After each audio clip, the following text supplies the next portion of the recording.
Obviously, it's our problem. Yep. You're the ones with the bad sense of humor, not me, clearly. No, the children are wrong. Yes. Is it I who am out of touch? No. It couldn't possibly be me. I just sent a Google Docs in the chat. That's where I'm going to take notes. You got it. It sounded like a fish slapping like your head. It's thick. That is what I call my right hand is fish. Fish. It's also why I give a dead fish handshake. What's the left one called? When Hank shakes, Calamari. when Hank shakes W. Bush's hand. Yep. Oh, it's limp. It changed Hank's like entire perspective on everything because He loved George W. Bush, and then he shook his hand, and then he hated him. It was a limp handshake, so he immediately changed his entire political view based off of just that. Listen, I'm not going to say I understand, but yeah. If I was obsessed with the president and then he gave me a limp handshake, I too would not like what happened. It would not. Alrighty. We got gator rolls out of the way. We got limp handshakes. Bush sacrilege. Bush. We got Bush out of the way. We got Bush out of I don't have that right now. Former President George W. One of my favorite Family Guy clips is when he's sitting at the preschool reading the book, and they're just like, he's like, and the little bus went, and the guy comes up and whispers what happened at 9/11, and he just goes, and then goes back to reading the book. That's not even a Family Guy clip. That's literally what happened. That's why it's one of the best Family Guy clips. It's just historically accurate, which is not their MO. I've been hitting the gym apparently. No, I lost weight. I have not been hitting gym though. These two hit No, gym. he didn't hit Jim. We still like Jim. Yeah, Jim's pretty swell. I think Jim earned it. Gel should get Gel. Jim. Fuck, dude, I'm so tired. Yeah, I saw you. I was also awake when you posted the dog pictures, and I was like, why is Andrew up right now? I know it's a problem if I see Andrew still active past 10 p.m. Yeah, we were That's when I get- 4.5 hours. That's when I get concerned, and I'm just like, oh no. I told Cody, but I worked 65 hours in the span of 4.5 days. Yep, sounds about Did right. you go home? Yes, for just enough time to Eat and sleep. crush food, sleep a little bit, go back to work. Just bring an inflatable mattress to work. Honestly, put one on the man. Forerunner. Been there, done that. I've done car camping in the Forerunner. It's actually pretty nice. But not car camping for work. Not for work, no. That would Just for fun. Just because I like Walmarts. I'd just be done with my. God bless. God, I love Walmart. America's free camping ground. They got signs that say don't park there overnight, but if I wake up and move parking spot to parking spot every couple hours, then I'm not stuck overnight. That's literally the fucking joke I was just about to make. It's like, yeah, as long as I move every 6 hours, I can't do anything about it. All right. This ain't loitering. This is camping. Concrete camping. The asphalt jungle, my son. Much like the actual jungle, you must be able to identify your surroundings. You see that? That is what we call. Nope, never mind. Not doing that. No, you talked way too long in that joke to cut that off. Come on. You can't go that far in and then just be like, you know what? No. Professional edger. I was gonna call it a cabin hopper. Another whatever day, the truck stop bunny. Another day, another edge led by. I'm gooning. We know. I am most definitely gooning in this establishment. It is Sunday. Hey, the guy Jeremy from Ian always and gooning. Claw that won his UFC fight said we should never goon. Not chilling. Everyone knows we should listen to everything that comes out of Enum Claw. Absolutely. Hey, I would say honestly, he's trying to turn Enum Claw expectations around. Yeah. Me? No, not you. Definitely not. I was so confused. I was like, what? No, not you. Just because I said furries are chill doesn't mean I'm that crazy. Whoa, it's the big 2-6 guys. I didn't think that was that crazy, man. Dude, tell me, like, talk with a furry and tell me they're not, like, mad chill. Yip, yip. No, not those. No. I regret. I think it's yiffing, actually. The fact that you God, even have yiffing. a remote guess. Are we ending our session? Did nobody else play Neopets? 12:18 today. We certainly can. No. God, what if I am a furry? Take me out back. The first step is admitting it. No. The I don't think I second have step the- is I don't think I getting have the tickets to a money. Very expensive convention. I think it's very possible to be too broke to be a furry. The first step is admitting it. The second step is loading the shotgun. Shame. Shame. The second step is getting a job in IT that pays you way too much money. Yes, I forgot about that very key step. It is. That is a very important step in furry mythos. It's just You have to, like, It is just true. Yeah. Oh, You guys showing like the average salary of furries. And it's Jeremy always gooning. Yep. You're right. sad. Does that just show Twitch chat or is YouTube too? Both. That's why I came in twice, because I typed it into the. The red one Streamlabs. is YouTube. I can't read. Fucking same. Well, it's a good thing that it's. You can also pull it up on your phone. That does not bode well. Yeah. That does not bode well for our note taking. Reading is hard. All I right, can well, write, I just can't read. Speaking of reading, and speaking of note taking, and speaking of segues, To the sponsor. They're pretty comfortable if you know we how to don't use have them. one of those. 3, 2, 1. Hello, everybody. Welcome back. Normally, this is where I'd be like, "Hi, welcome to Dungeons and Dunderheads, where we play D&D," but that's not what we're doing today. We are playing Aetherwake. Kind of D&D. It is Tabletop. a tabletop game. D&D adjacent. I think I tried too hard on my clap and gave myself a welt to my thigh. What? Buddy, Gosh, hands? No, but Colby. Gosh darn it. We told you not to try so hard with the clap. When you try your best, but you don't succeed. I tried so hard. And slapped my thigh. I mean, Whoa. No. Today we're going to be playing Aetherwake. This is a homebrew setting and system that we went ahead and put together. It is basically, if you like Bioshock, Fallout, the Nuclear Renaissance, things like that, and a good old splash of horror mixed on in with it, you'll probably like this quite a bit. you like Bioshock or the Nuclear Renaissance? What is Bioshock if not a Nuclear Renaissance game? Spoiler.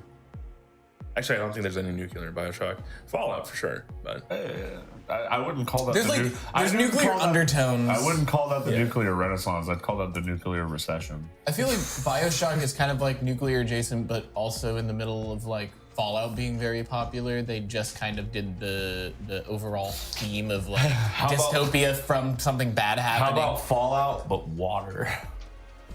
Bioshock. I love Bioshock. Bioshock's an amazing game. Ever played? I got stuck on a Big Daddy and quit. I too have that problem every once in a while. Is that I ran out of money and ammo and didn't know what to do. It's called leave, dog. It's called fucking walk away. They won't attack you. I did walk away. enemies from the game. respawn? No, can go back and this get was more this was money. like 10 years ago. Before So we you were understood how to play dumb. games right. Okay, sure. Or longer. I don't know. I did good. I believe in you. Not being cooperative.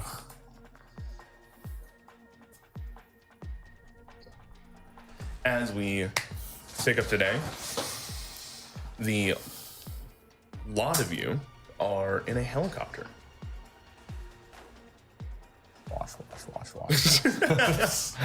We had two very different ideas. You're both correct, though. Is it a Black Hawk or is it a? It's a Rafflecopter. I don't know another one. Apache. Sure. Those are both attack helicopters. It's neither of those. We're also in the It's a lock. time. 1950s. The Aetherwake started in the 50s. 1964 currently. Oh yeah. The Summer of Love. Yeah. But Rush concert.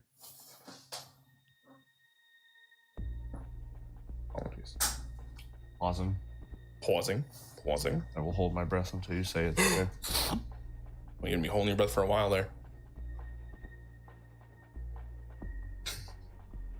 So, the helicopter blades roar above you as you guys fly towards the Aetherwake. While you can't see the down space station yet, you can see the smoke rising up over the horizon, up into the sky like malevolent clouds.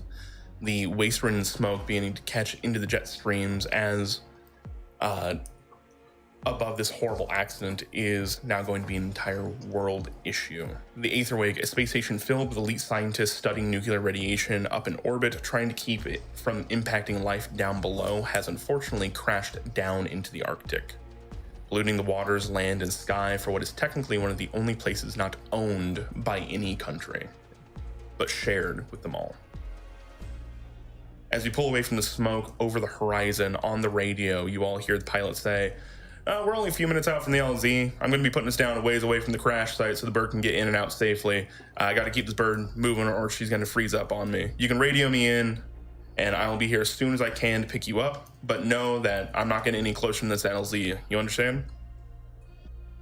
As you guys look around the cabin, who responds first, and what do they look like? I would respond first. Okay.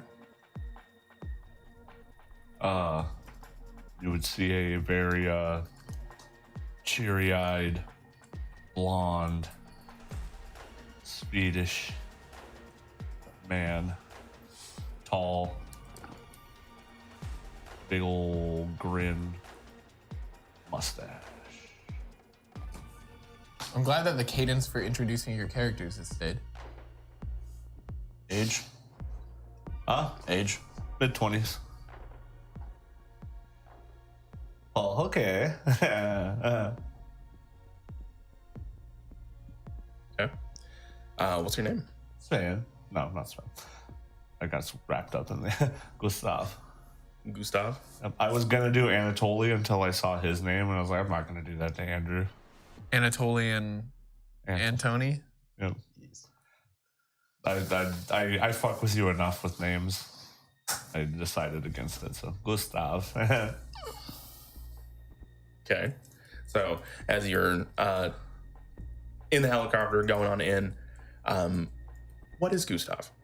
Gustav is a soldier. A little bit of bouncing experience, a lot of security work, freelance, bodyguard. Usually kind of that peacekeeper-like guy. Uses his charm before his fists, but his charm doesn't usually work very well. So Average Swedish person. Hanga binga bargain. What? This is gonna be awful, guys. Already. I'll try. You know, when I'm probably going to be the reasonable one character-wise, I think there's a massive problem. Happy Leif Erikson Day. I don't know. I got the vibe that you were also going to be a little bit feisty. What do you mean by shiesty? Okay. As we pan around the cabin, we see Jeremy. Who are you playing? I am playing Nanook. He is an Inuit tribal man who, darker skin, pretty, like, I would say traditional, a lot of fur, leather, and, very warm. Fur? The fur is on the inside of the leather. It's the opposite of a fursuit. You're not beating the allegations here, Jeremy. A little bit shorter, pretty stocky, wide build, and he's just kind of looking around, Built like a 1x1 Lego piece. keeping an eye on where we're going to be dropping and how far we are from the Aetherwake. Yeah. And last but not least, What was your Nanook. N-A- class? Oh, yeah, I didn't say that. I'm a survivalist. I was contacted by the Aetherwake for this mission to make sure everybody is able to get to the Aetherwake and hopefully get back. Sorry, how'd you spell your name? Nanook. Thank you.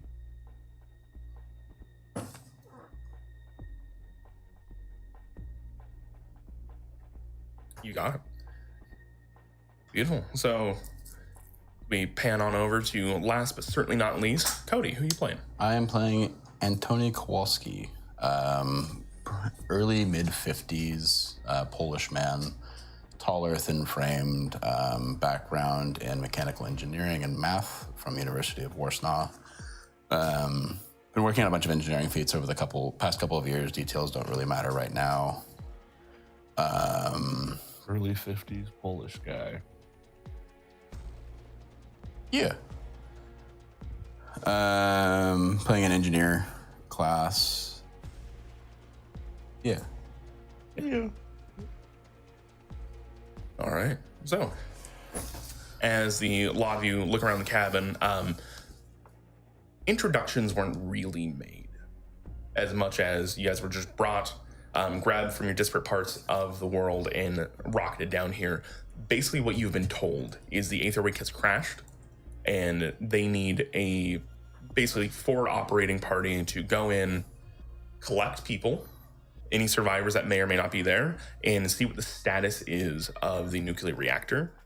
The Aetherwake was a nuclear facility. It ran itself off of a nuclear reactor and is now crash landed down here. And there should have been fail safes that stopped it from cascading out of control, but it also should not have fallen out of the sky. So who's to say that those fail safes are working? Who's to say what is going on? So you guys are certainly on a bit of a time crunch, and admittedly, there is no nuclear engineer or scientist with you, so they have basically been like, hey, we're scrambling to get people. We just need somebody in there first to secure the area, so when the scientists come through, they can get a better grasp and understanding. This is not good. Not good at all.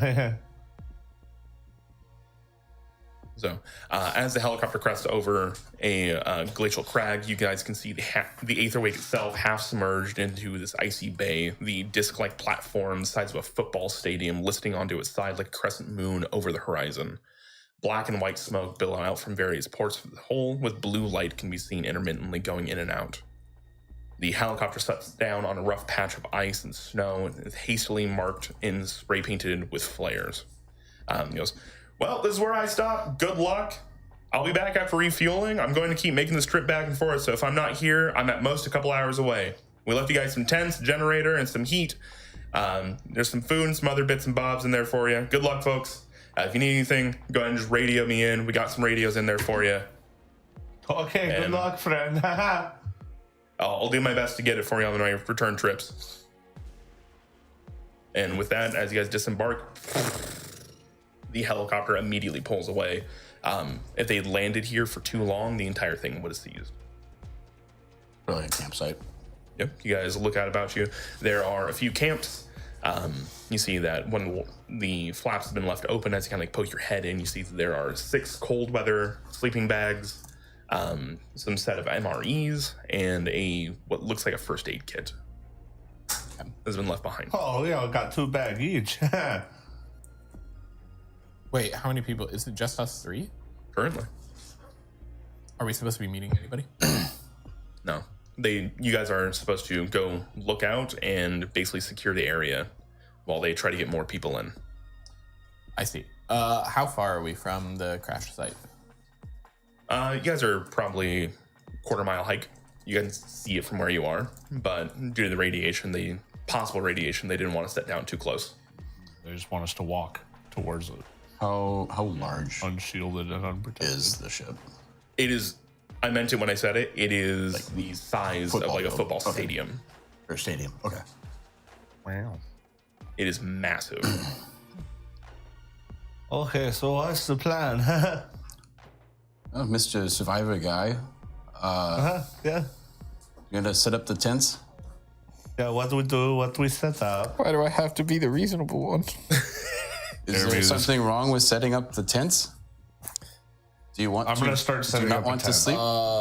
Maybe we quarter mile, even in the Arctic, maybe it'll take us 20 minutes max to get there. I'm gonna start setting up a tent. But if there's survivors inside and we send them out, Tent's already set up for you. Darn. Already done. Okay. Lame. We need to secure the area. Let's I go. wanted to do it badly. Take a look. Go take a look. Maybe find an entrance or a way to get in, and then we can come back. Okay, sounds like a plan. Is there any radiation equipment at the tent site or things to measure air counters? Yeah, you take a brief moment and start looking through some of the gear that they left behind for you. You do find a Geiger counter. Yoink. You guys also find that there are some basically hazmat suits. They do not cooperate with your cold weather gear, though. Yeah. So it would be one or the other. Is there like a pickaxe or anything that I can find? Something like to maybe dig through ice, such. Doesn't look like it was left behind for you. Wow. How You're gonna try and make it. how are the hazmat suits being stored right now? Are they just out in the open or are they in bags? They're in bags. Okay. They're currently vacuum sealed. Reasonable to carry bags? Yes. Okay. They'd be considered one bulk. You got it. And it looks like they left you 6 hazmat suits. Huh. That means we can fuck up 3 times. Sorry, how much bulk can you have as body? Yep. I'm gonna. And the like toolkits and stuff like that don't count as bulk? They do. Depends on the toolkit.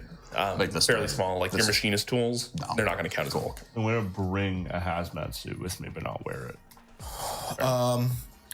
What else was there? It was a hazmat suit, something kit. First aid kit. As you look in the first aid kit, there are 2 adrenaline solutions in there as well. Two adrenaline. I'll add that to my inventory. All the time. You got it.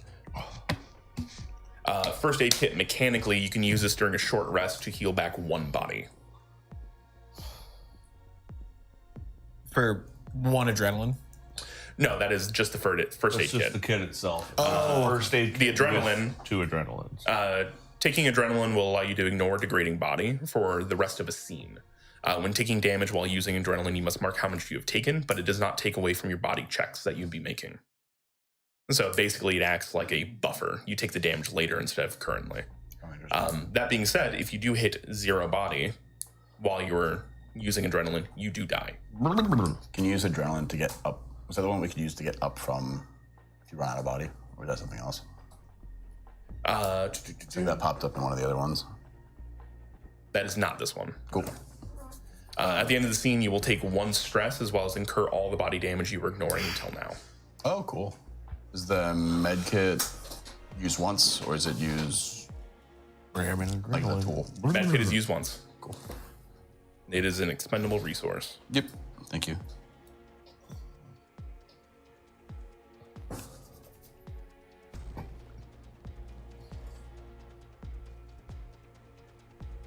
All right. So, as you guys, take stock of what you have access to, what you want to take a couple hazmat suits with you, first aid kit, a couple of adrenaline syringes, things like that, and then start looking out towards the Aetherwake itself. It is massive, but you do know that with how big it has a decent amount of air probably trapped inside of it. That does not mean it will not start sinking eventually, though. We're just on basically a glacier right now. In a glacial bay. So the Aetherwake itself crash landed into like half on the ice, half in the water. Well, I think the best thing to do is see if there's any radiation in the area. And then we go in and see if we can find someone. Sure. Go around with the Geiger counter. Go closer. Yeah, See what it say looks it. like. Is it going to be like Geiger counter with limited charge type of thing, or is it? Oh, 100%. Okay. So I'll pop it on real quick, just the quarter mile out. I can walk And then- towards it till I feel my skin burning, and then you can start using it. As we go forward, every I'll be your guide. 200 or 300 yards, just kind of pop it on off. Yeah, the Geiger counter puts out a base level of radiation. Nothing dangerous yet. And as you guys begin to approach it, it actually seems, as you guys, trek the 20 or so minutes, in the snow and kind of the tundra here, getting right up to the base of this massive space station that is like crash landed, even right next to the base of it, seems safe. Oh, at least nuclear devices seem to be okay for now. Very nice. From here. Let's get in there, survive. Do we have any idea of when more people would be coming or trying to? Sounds like dude's just making loops. Dude's making loops, and the unfortunate truth of the matter is that all of the world's premier nuclear scientists were on the Aetherwake. Oh, that's so smart. They are looking for the B team. They're looking for B team right now. This from the time that this thing crash landed to you guys getting here, it's been 12 hours. Oh, damn. Okay. Yeah, you guys are the forward observers. Okay.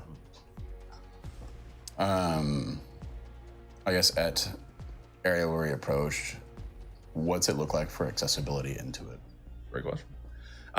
Taking a look around, you do see that smoke is obviously coming up and out of this thing. So there are exhaust ports of some sort. They seem to be a bit higher up. Looking at the space station itself, it was this essentially large saucer. It was one giant ring that they had been operating out of that had a few different tiers to it. There's a bottom bulbous tier. You see there's a middle one that has like reinforced glass and things like that. Looking across that, you see that a few of these glass panes and things like that are cracked. You could possibly break into them that way. But if you keep going up a little ways, you can probably find whatever ducts and stuff that these smoke's coming out of and drop through there. There are multiple places that you could make an entrance as you climb up the actual wreckage itself. Are there like grapple points that Voidwalkers might have used to traverse it? Like to help keep grounded and things like that? Yeah, I mean, it's a great question. 100%. There would be some of those. Unfortunately, they are predominantly around some of these, like, I would say work decks, where you're expected to come from the inside to the outside here. And so they're the entrance and egress points, right? And so that's where all the connections are. On the sheer outside, not so much. Because you'd also know with the void walking suits, by the time they're going to be doing work out there, 0G is 0G. Yeah. They can orient themselves however they need. Sweet. And so at this point in time, you guys are kind of like at the ground floor of this station as slammed into the ground at like the 15-degree angle. You guys can start climbing it vertically. Yeah, climb at least to the glass layer. Maybe take a peek in. Yeah, I'm gonna do that. Is the blue light coming out of the glass layer? Is that what we're seeing it? Or is it kind of throughout any smoke holes? Looks like some are blue. Looks like there's intermittent blue light coming out of the smoke holes. Okay.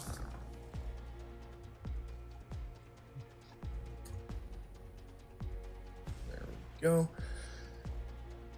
All right. So as you guys begin to climb on up this thing, this is going to be a group check. I would assume that Nanook is taking point. Yes. Yes. It seems like a very you thing to do currently. He's a survivalist. Oh, Kind of his job. oh, danke. Oh, oh, oh, oh, oh. Wait, what? What did I miss? I threw dice. All of it. That's it. Just mind if I open? Think the door's good to open? Yeah, probably. It's getting a little toasty. Okay. open just the top half. All right. All right. So we are going to be doing a group chat. Group check, not chat. Group chat. Chat in this group. Group checks generally indicate that a total success on this is more than any one of you guys can do alone, and maybe even going around the table a few times to successfully get a thing done, right? So, you get everything ready, start to prepare yourself for the climb. Nanook, how are you assisting? What are you doing? I'd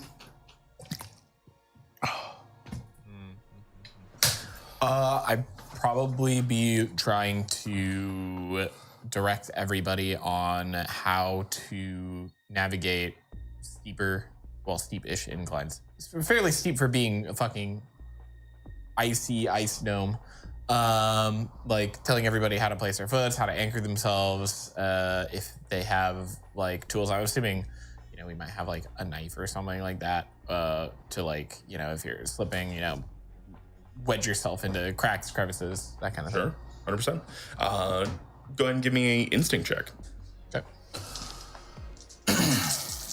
Or actually, you have keen eyes. I would say this is kind of like looking for clues, looking for handholds, stuff like that. You can also add your know-how to this. Add know-how to instinct. So roll 2 more dice. Okay, so 5, 5, 6, 1. So 3 successes. 5 successes. 5 successes. You got it. Yeah. Beautiful. Yeah, you start getting everybody prepared, kind of pointing out some of these handholds, handing out some limited climbing gear that you have on your person, things that you came prepared for and with, and start making your way up. Beautiful. All right, Gustav. I would be trying to set very good anchor points while we're climbing up, like making sure that they're very in. Okay. Would that be considered a fine motor skill? Taking your time to do this? Sure, we can make that. Okay. Yeah, you can use precision. Nope. So that is add instinct and it's a body check.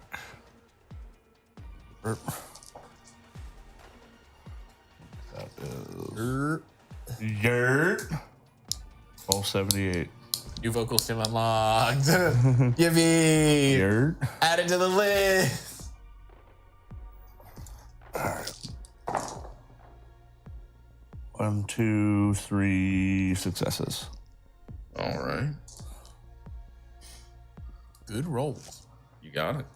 As you start getting pointed out places to put these things, you being a little bit taller than Nanook, actually get up there and manage to push these pinions and everything like that in, making sure they kind of like nook into these places a little bit better, a little bit more sturdy, using your body to do it and help people climb on up. Beautiful. Yurt. Like to use clinical insight to help look for any compromised material on the hole from the crash to see if there's bad spots to put in the anchor points. Ooh. Clinical insight.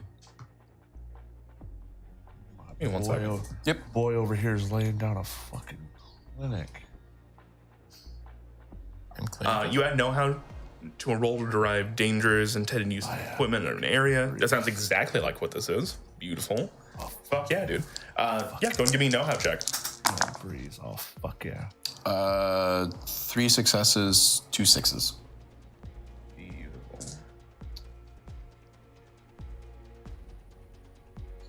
All right.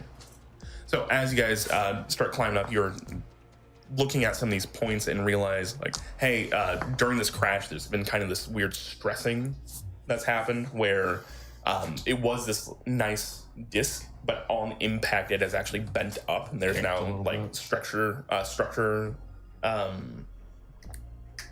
the word I'm looking for? Gurney? There's striations and stuff in the metal as there's the impact is actually starting to like slide across even metal in this case. And so as Gustav is going to put in some of those pinions, you're just like, not there. Move it up a little bit, make sure you're not exacerbating an issue that might just open up on you once you put weight on it, right? Exacerbating. I think I might beat you. But it is at this point in time that as you guys start to climb up, we're going to introduce the click rule. As click, you feel things shift underneath you. It's nothing that you guys have done wrong, but it is just the settling of the station as you realize, oh, no. The station is taking on water as you guys can feel the entire thing shift underneath you. I need a reaction roll from everybody. You tell me what you're doing, and it may or may not help. Body hanging on to very strong anchor points, Okay. and like being kind of a catch. Like if anybody else is struggling, falling, blah blah blah, they can either grab onto me or I can grab onto them because I'm getting a very strong anchor. Honey, you are a catch. Oh.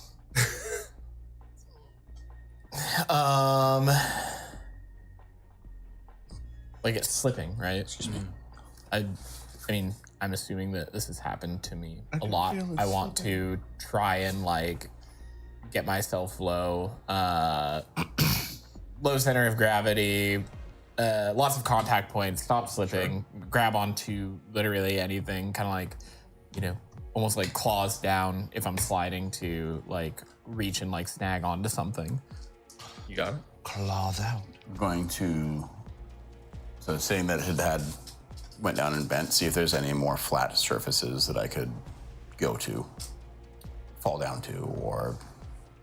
You're intentionally trying to like ride it down to a platform that you feel is a bit more safe. Yeah, so instead of, I'm imagining we're kind of climbing at the 15 degree. If there's any parts that have warped out, try to look for some more of those flat surfaces. Beautiful, you got it. In that case, I'll take a know-how check from you. Oh, sick. For you, I think Keen Eyes works here as you're looking for contact points and stuff like that. So go make me a body check with your Keen Eyes. Or, sorry. Body check with... Sorry, I meant instinct check with your Keen Eyes. And for you, just give me a straight body.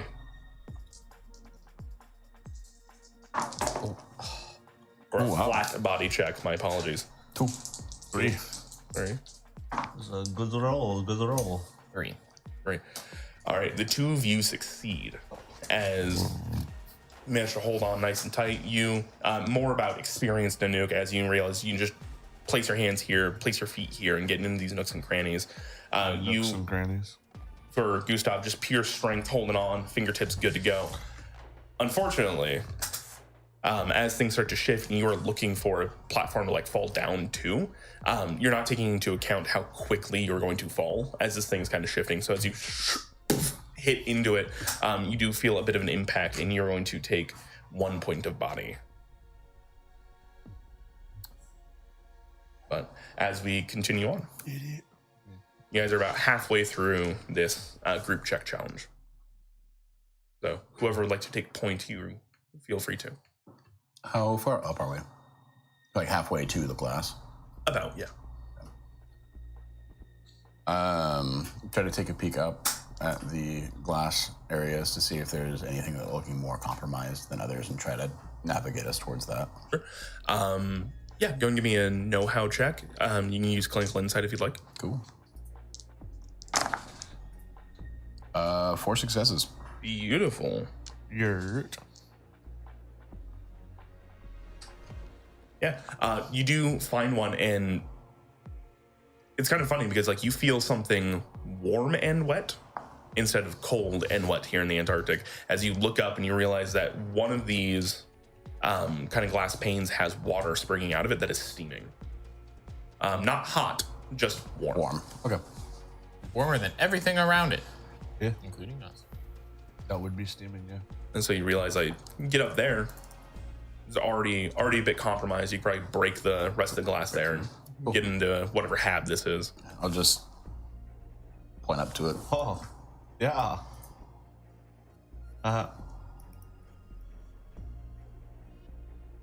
What is this? What do you mean, what is this? Oh, yeah, haha. Have you never interacted with a Swedish person trying to speak English? I work with one. I've met plenty. Most of them. He's only interacted with the stereotypes. No, so the couple that I have interacted with, there's always there's a laugh at the very end because they aren't confident in their English. So Okay. Yeah. Sure. All right. I'm being offensive to anybody who's Swedish walking. Go watch Anyways. another stream. If we've hit that niche of a market, then tell me whatever punishment seems fit. All right. Death by snooze. I just will not eat that chip again. That's That's my line. I will not ever eat that chip again. Maybe I should. Next up. Different challenge next year. Well, he pointed out glass needs to be broken. I think I am the Gustav, the breaker of glass. Let's go. What are you doing? I would like to have like, so I don't have to climb all the way up to it. I would like to have something I can kind of like swing down a little bit and like, and then just try to break it through. Just try to hook it up and break it through. What weapons do you have on you? Let's see. What did I take? Soldier. I just took a very basic melee weapon. What would you like it to be? We can say, like a survival axe. Sure, 100%. Yeah, like a hatchet. Yeah, Yeah.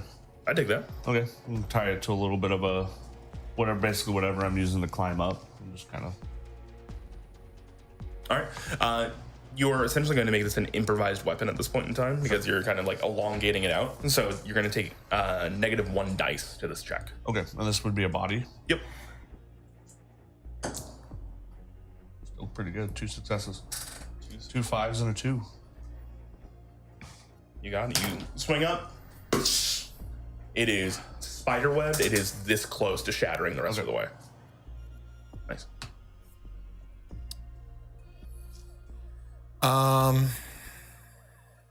It was a rock. I'll just try and take my Kakavok spear and like holding on to what I assume is like the edge of the glass, like the pane. I want to try and like jam it into where the impact happened, where I assume that, like, depending on the glass, it might be like a little bit of an indentation, and then like maybe there was like a piece that went through. I don't know. Is it like tempered glass or? Oh, it was space-worthy glass. It is very much tempered. No, it was regular window pane. You know, kind of forgot that people went into space. It's still kind of wild to me. I'm gonna jam it in, and then I'm gonna try and like use the slope and kind of like put all of my body weight and just 100%. What would you like to do this? body. Let's go. Yeah. Okay.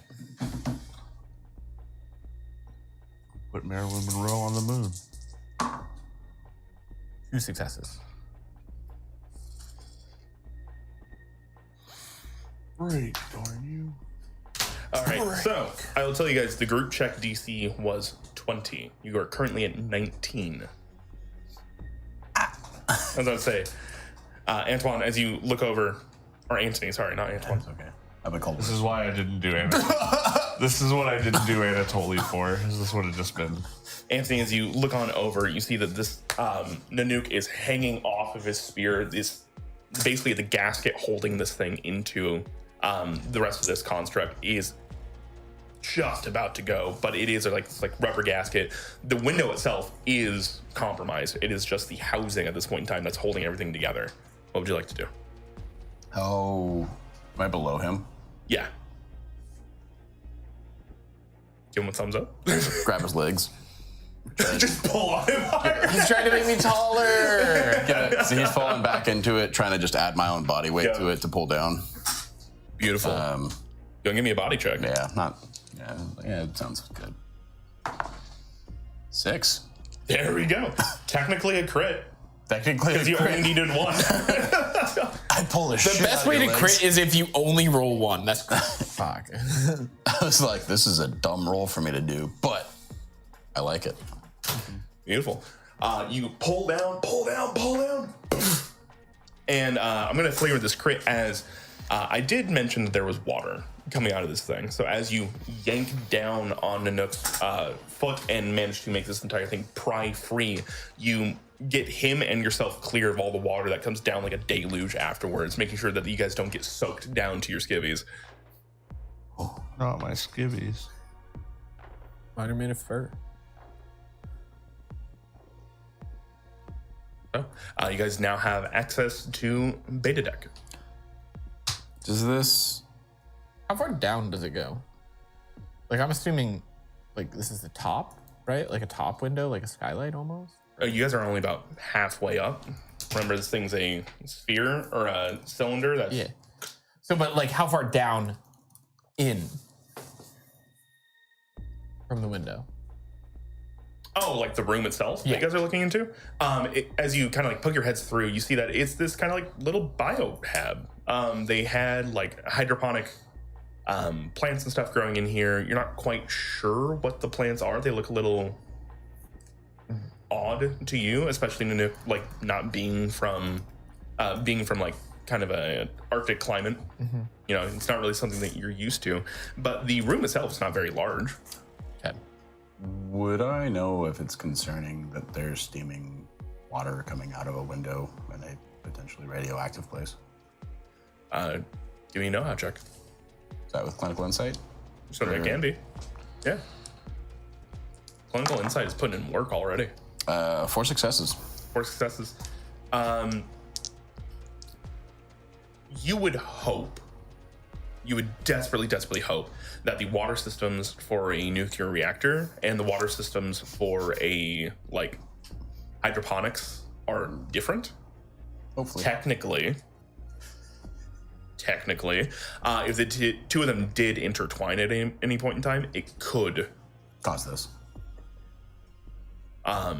Oh, you're wondering about the actual heat itself? The specific heat cause, like, I'm more concerned about, hey, there's hot water coming out of a space station that crashed down here that was probably not at steaming water temperature. So it'd be fire, radioactive, like that. No, See if it was a not hot radiation. enough. Yeah. It doesn't feel hot enough for Radioactive cooling. Yeah, it's radioactive cooling. It feels as though like this is probably just a tropical type of plant, Oh, okay. and it needed warm water. Yeah. I was thinking radioactive leak, not radioactive cooling. Okay. So it's like, oh. You got a Geiger counter. You can always check. Yeah, I want to save it though. Is our skin actively burning off? No. Excellent. That's all we need to know. That's all we need to know. So, looking through the rest of this kind of like biohab, you see that they have cylinders of whatever these plants are. They seem to be like these thick vines. They have, it's a good way to put it. These vines almost have bark on the outside, like deep kind of a gray color. And you guys have just busted out the window. There was standing water in this entire place. You do know that realize that there's a leak in this room, most likely from the crash itself, coming down from the top. This place was filling up with water, but you guys just gave it an exit. Oh, so it was like filling with water.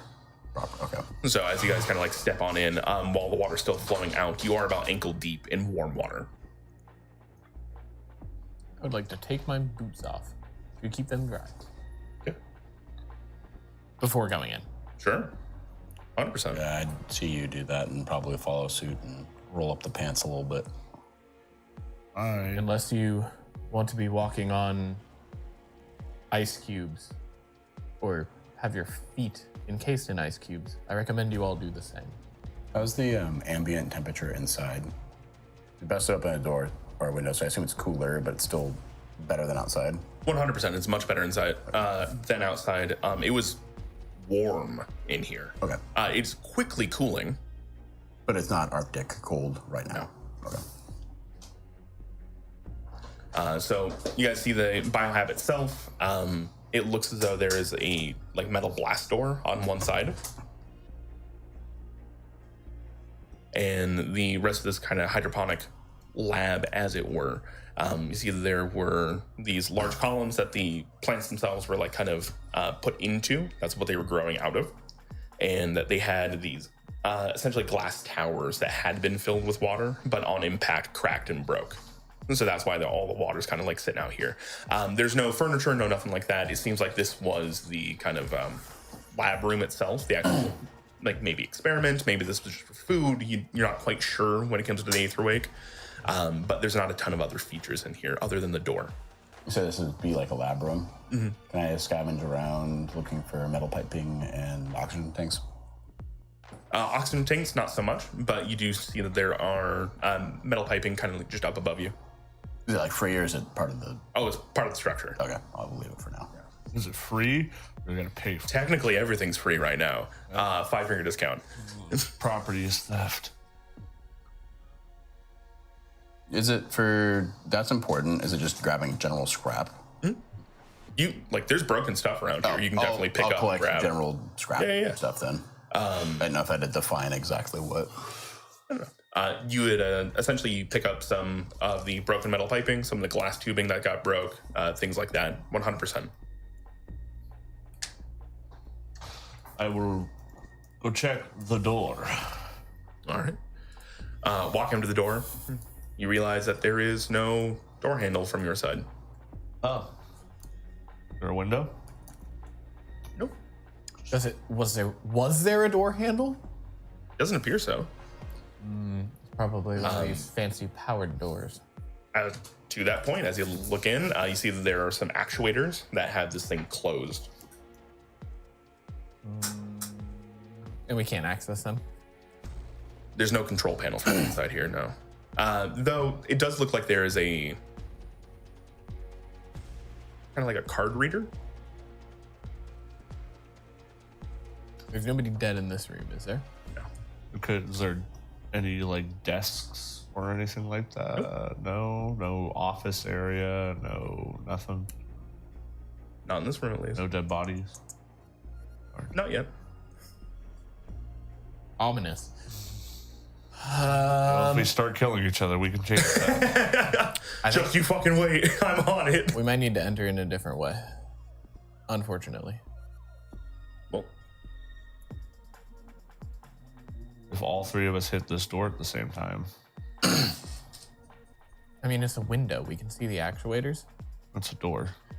there was a On the window door, that you guys like- led into. There's a window There's on the door. There's Yeah, there's a blast door that has actuators locking it in. There's no window. You guys are on the back side of this door, though. You have access to the actuators. Oh, I thought the actuators were on the other side. Nope. Okay. We wouldn't be able to see. Would I need hijack to attempt to bypass it? Hijack makes it easier to bypass. You don't need it to do it. I'll attempt to.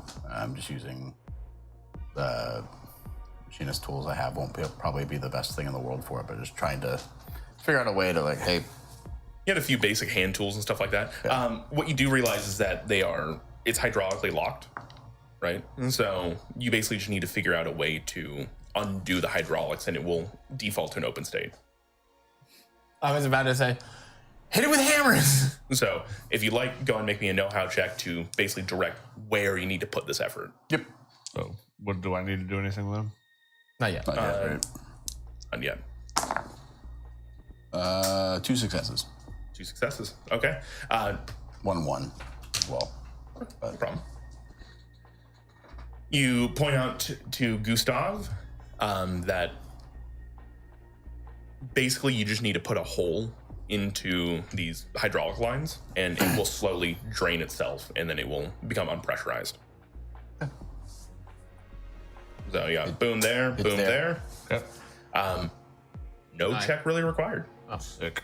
It is fairly easy once you understand the mechanics of it and you have the tools for it. So you just go through with your axe and just ka-chunk, ka-chunk. Ah, very nice. That being said, it does rocket back with quite some force because it is hydraulics.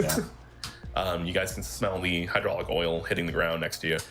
But there is a Yoga. as you can probably presumably push this door open at this point. Wouldn't we have to pull it open? No, Oh. Is it a door or a door? it is a door. Okay. I will push the door open. In my head, door closes, locks actuate like this. That way so when it's you a- push, it's a you hook. can't do anything. Okay. Yeah. That makes sense. So as you do that, the lock kind of disengages, becomes limp. So you just rotate those forward and push the door open. Nice. Yeah. We have made it inside. Can anybody hear me? You take a moment, look inside. You see that there are. You essentially walk into a large lab room, kind of like where offices and this workspace would be. There is a man and woman on one wall. The woman looks like her head has been completely bashed in. Oh yeah. As one side is just dented in. You can actually see the gray matter of her brain exposed to this. And then right next to her is a man that you would, on a quick look, presume that he probably bled out from somewhere, as there's a large pool of blood. Behind him, written in blood, you would see that he wrote... Do we know he wrote it because there's blood on his hands? Yeah, it's also literally, he wrote it and then dragged down. You just know his handwriting. In blood, he said, they wrote, "I see the star." If anybody would like to, you can go ahead and make me know-how checks. Yes. See what that might reference. Yeah, sure. Why not? Could I make a know-how check on Inuit astrology? Technically, it's a crit. It's a 1/6. No, you got to get what the DC is to know it. Technically, it's a crit. It's not technically I a crit. rolled You're a doing it wrong. 6. Is my know-how... 3. Sorry. I had to restart my computer. 3 successes. Yes. Know-how... A 1. Hey, computer. Two know-how. Okay. Curious. 1 success. 1 success. All right. The two of you do not know what this is a reference to. You, on the other hand, know that this is a reference to a Charles Dickens short story called A Children's Dream of a Star. Essentially, the boy and his sister had a star that they loved very much and found out that as members of their family passed away, that star would shepherd them off to heaven. Oh. Are you not familiar with Dickens? What did you call me? Beat me to it. Well, this is bad. Was your first clue the 2 dead bodies? Well, the reference to the Shepherd of the Dead and that he didn't die on impact. Can I look at her? So with him, it's a little bit more ambiguous. Can I look at her and try and figure out what may have caused it and look around the room and see if there's like an item that was used to do this? You want to find out if it was foul play? Go and give me I'd say this is an instinct check if you have anything that. Clinical. No, not clinical eye for you. It's Keen eyes. Keen eyes. Yeah. I wrote this system and I don't remember all the fucking names. Wow, Andrew. Wow. Can't believe you don't remember every single feature. 3. I was very worried. The first roll of 4 dice was 1, but I clawed it back. Beautiful. No, I dig it. 3. Looking over, you see that the entire space around you has been jostled, right? So on crash landing, anything that was freestanding on its own has been knocked over. Bookshelves have been crashed down to the ground. You see that there are like chairs thrown around, and looking around, you realize you can actually see where you think her head hit. Okay. On the ceiling. As you, taking a good look around, realize she must have been launched up on impact, hit the top of the ceiling so hard on one of the bulwarks that it literally cracked her skull open and she hit the ground. Okay. She died quick. Good. Seeing that, I guess I'll look for what made him bleed out. Blood. Rolling that check over. What made him bleed out? Rolling that check over, you realize that he had a his right leg is black and blue, almost from the hip all the way down to the ankle. You realize that he had a essentially internal bleeding of the femoral artery. Big rips. So he died a lot slower. He died a lot slower. Wait. Well, fast, but not. Enough time to write a little message. Yeah. Enough time that he bled out from other injuries as well. Okay. Which is why there's so much blood around him. Okay. Why are they writing messages? This makes no sense without a book, children's book. Hold on. When your life is flashing before your eyes, maybe that's when you cling to things that make you feel happier. Well, but it's weird that He didn't die on the impact. He had to have died before, because you don't die slowly from a crashed space shuttle. Looking further into it, as you bring that up, you do see that there is an odd tread mark on the back of his leg. He got ran over. Or compressed. Compressed somehow. Yeah. Can you go ahead and make me a know-how check? I would say you can go ahead and use clinical insight because you do have a background on this possibly. 3. 3. Thank goodness for clinical insight. That looks like a Voidwalker boot. Is that? Who would know about Voidwalkers? I probably wouldn't. I probably wouldn't know jack shit. I read the document, but I want to make sure that I know. The nuke would not. I know a thing or two. Or more. Are you familiar with Voidwalker suits? What? No. What? No. Huh? So I'll point out the footprint on his leg, and I assume it's Massive. huge. Yeah. So this is the boot. It's what the crew would use to go outside the spaceship to do work, move really heavy machinery, do big projects that the body normally couldn't do. a spacesuit. Well, Bigger. Somebody stepped on him? Somebody, yeah. Okay. So somebody hurting the crew intentionally, or if somebody else got on.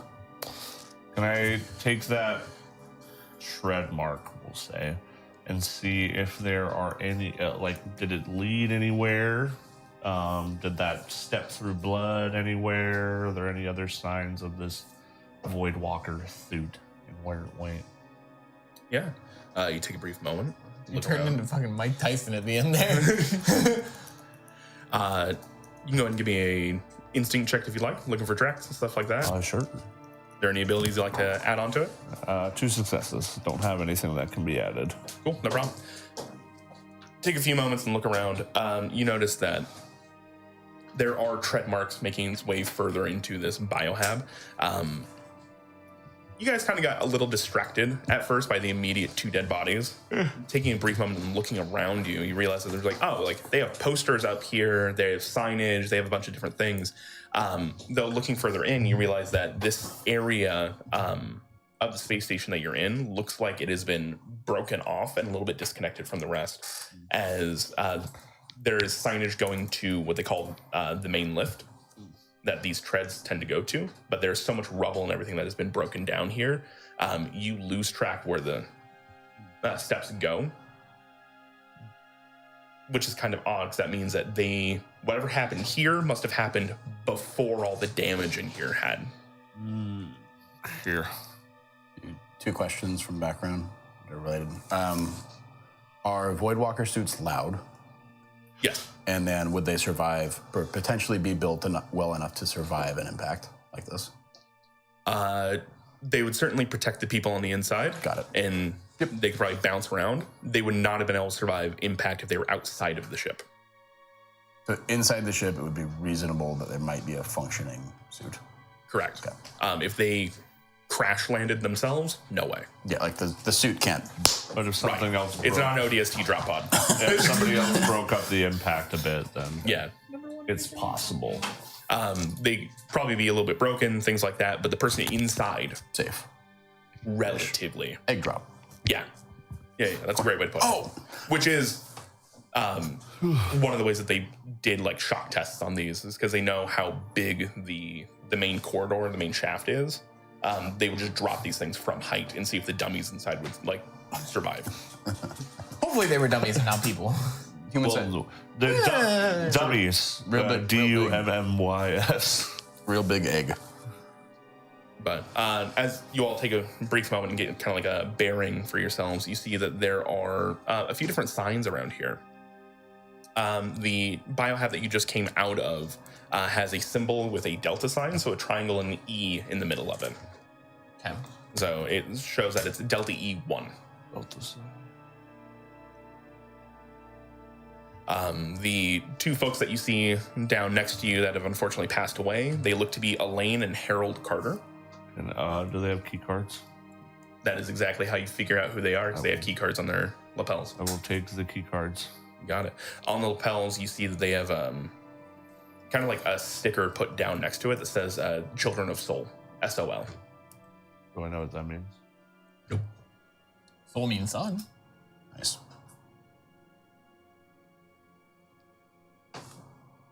Nanook, could you please go and give me a know-how check? You cannot be child of sun. Child of sun have no baby maker. No. No. Okay. Critically, no. No critic. Really close. 2 2s. Was that a no or a critical no? Did I have something? Looking over, Elaine does have a vial on her within a syringe that says Cutis Ferre.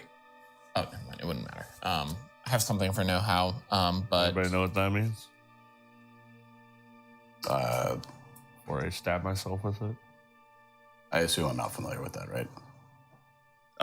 You guys can go and me a know-how check and see if you can derive what the words mean. 2. 2. A lot of average rolls today. It's nice. You know, that roughly translates from Greek to iron skin. I'll communicate that. I will take this for later. Be careful. Iron skin. I'd be Colossus from famous X-Men. Or you will freeze up and not be able to move as if your skin was iron. We can try. Oh, yeah, sorry. Your call. we find the wet skin syringe as well, and use that on me if I can't move.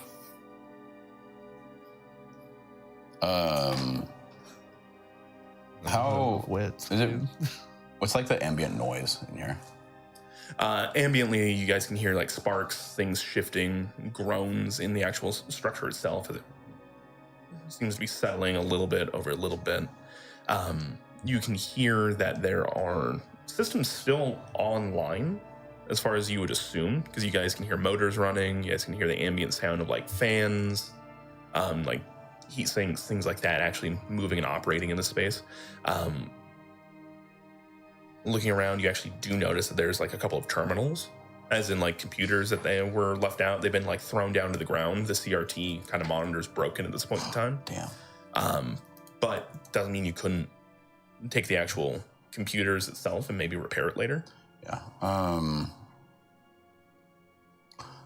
I'll look through and grab one of the computers, and also trying to keep an ear out for anything that seems not what you might, anything out of the ordinary. Mainly large feet. You do hear a... You hear that? Somebody out there? how far away does it sound? It sounds muffled. Getting in direct location is a little bit hard. But it does sound like it's coming from your, kind of like behind you to the right. The Aetherwake's beta deck is just one giant circle that goes all the way around, so everything kind of slopes to you guys currently here up and to the right. Hello. Somebody there? It is Gustav. Gustav here to save you. Uh-huh. I don't know, Gustav. Well, you do now. So real. What is your name? Pocket one of the terminals and start going towards the voice. My name's Hammy. I'm not speaking because I'm gonna sneeze. Bless you. You only get one.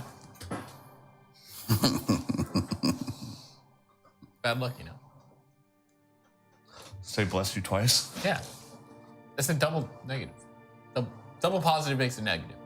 But 1 + 1 does not equal 0.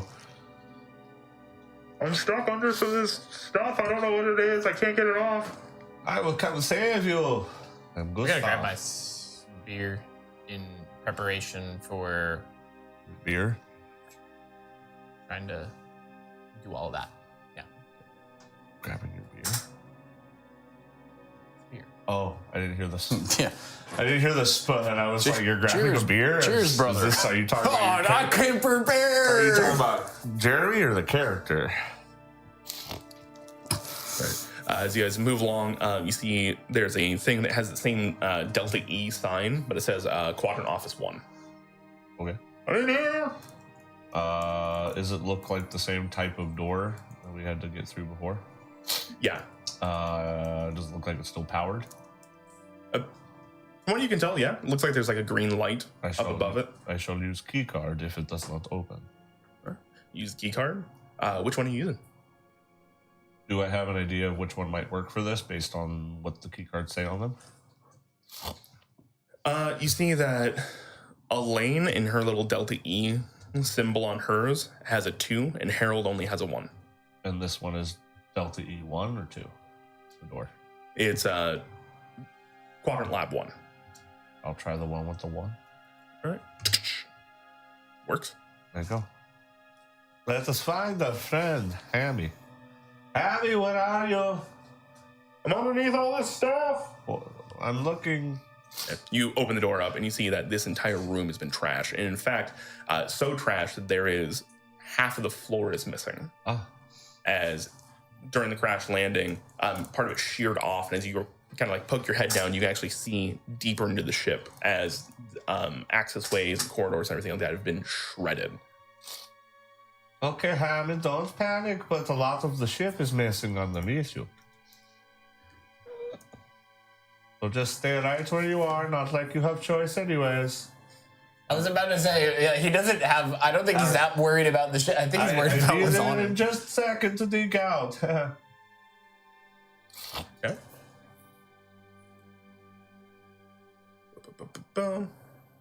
Double check some real quick. Keep What? at your best. Essential.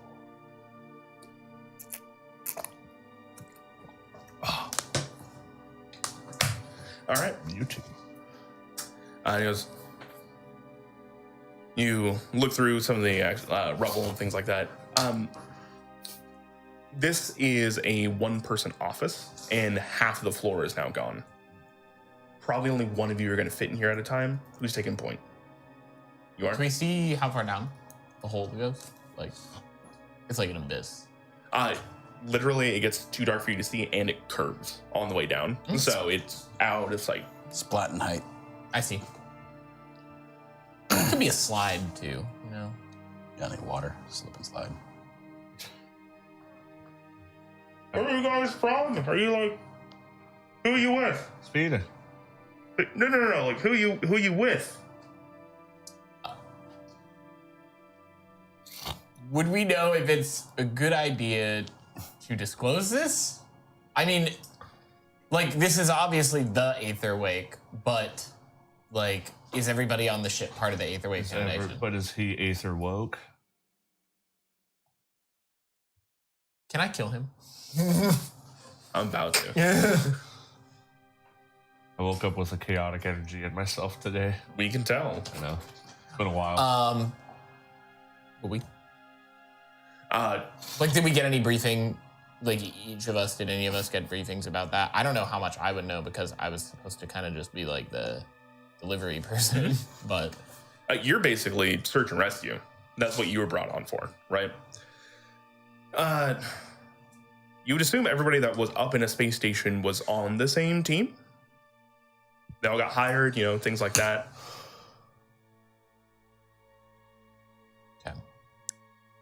I will look to everybody else because you guys are the. I'm getting in to try and get him out. I'm not really worried about anything else. So we don't answer. Okay. I'm focusing on trying to rescue you. Don't ask silly questions. That's so. No. You're clawing it back a little bit. Thanks, Jeremy. It means so much coming from you. Hey, I'm incapable of that, so. Clawing it back. Yeah. Yeah. As you're kind of like digging through this rubble and debris, can you please go and give me a instinct check? Instinct check. Yeah. Okay. Oh boy. I wish I could help. 1 success. Found the missing void walkers. It dawns on you that the voice was coming from behind you, not from under the rubble. Ah. Oh, that's kind of swaggy.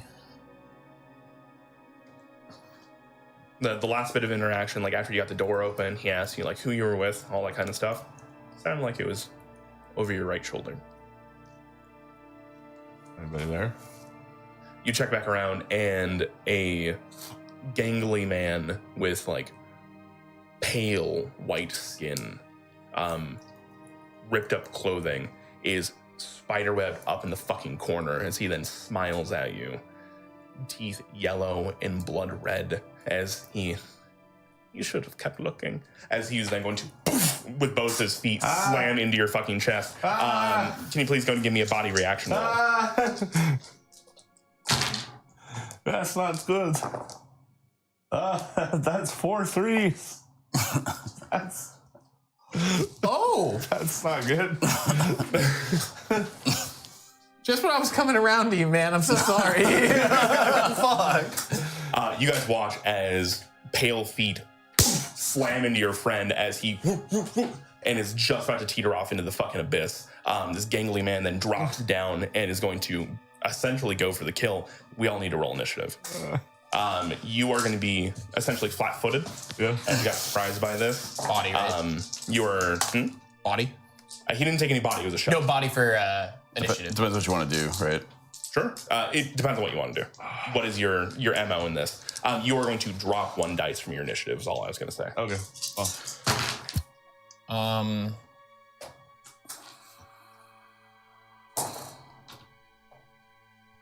One.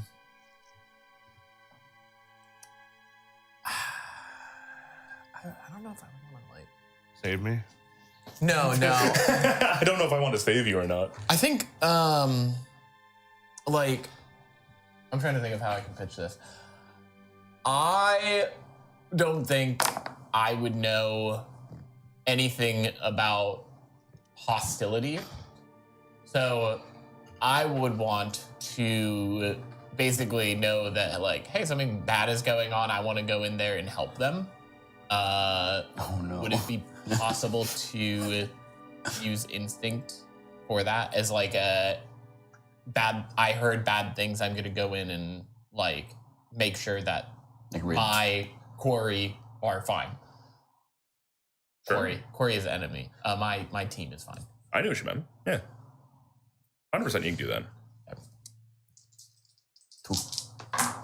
2. 2. Okay. Also 2. Sam? 1. 1, 2. All right.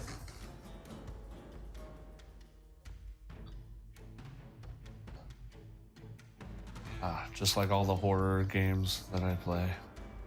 Dead immediately. Whoa. I got pasted last time. Or 2 times ago. Ain't nothing wrong with a little bit of pace. I got squatched. I pasted myself twice though. The mothership? Yep. I shot myself with my gun and then found my gun again and went. I'm gonna do it again. Yeah, that's basically what happened. It's like, oh, I gotta point it this way this time and it bounced back and killed me. So fucking funny every goddamn time I think about it. So this pale man, boom, drops down. The initial impact that you felt was much stronger than a man this size really should have been capable of, especially considering he was up like a fucking gangly spider. He should not have had the leverage to pull off when he did. As you feel yourself about to fall backwards, he is going to try and shove you one more time. It's going to be a contested body. Sure.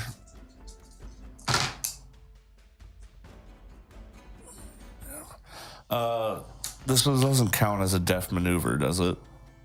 No. Okay.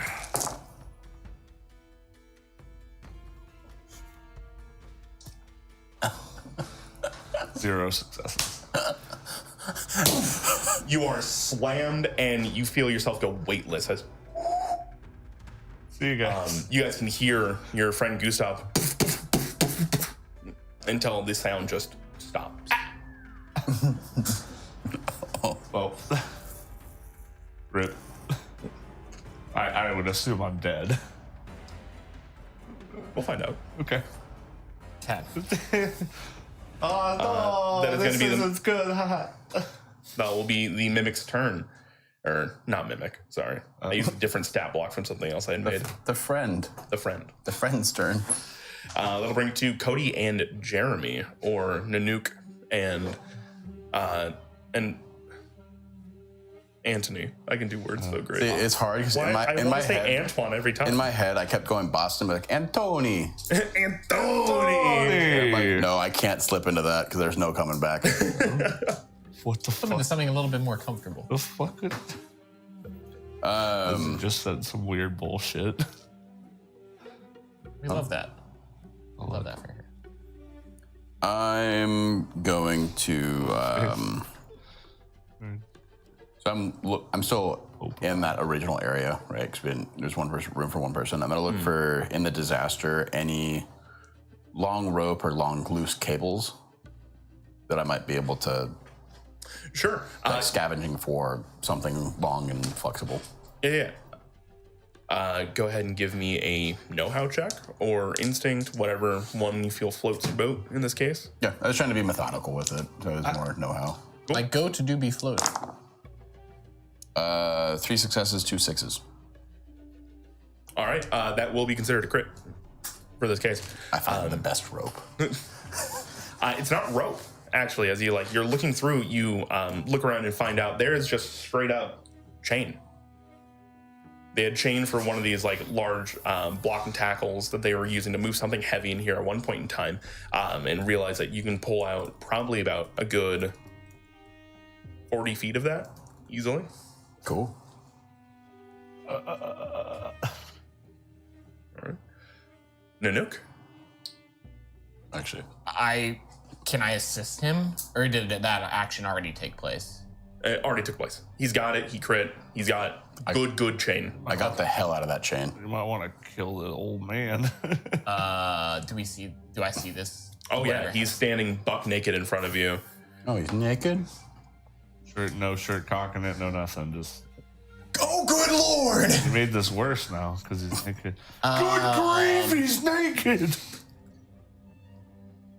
The skin of alabaster as he turns around.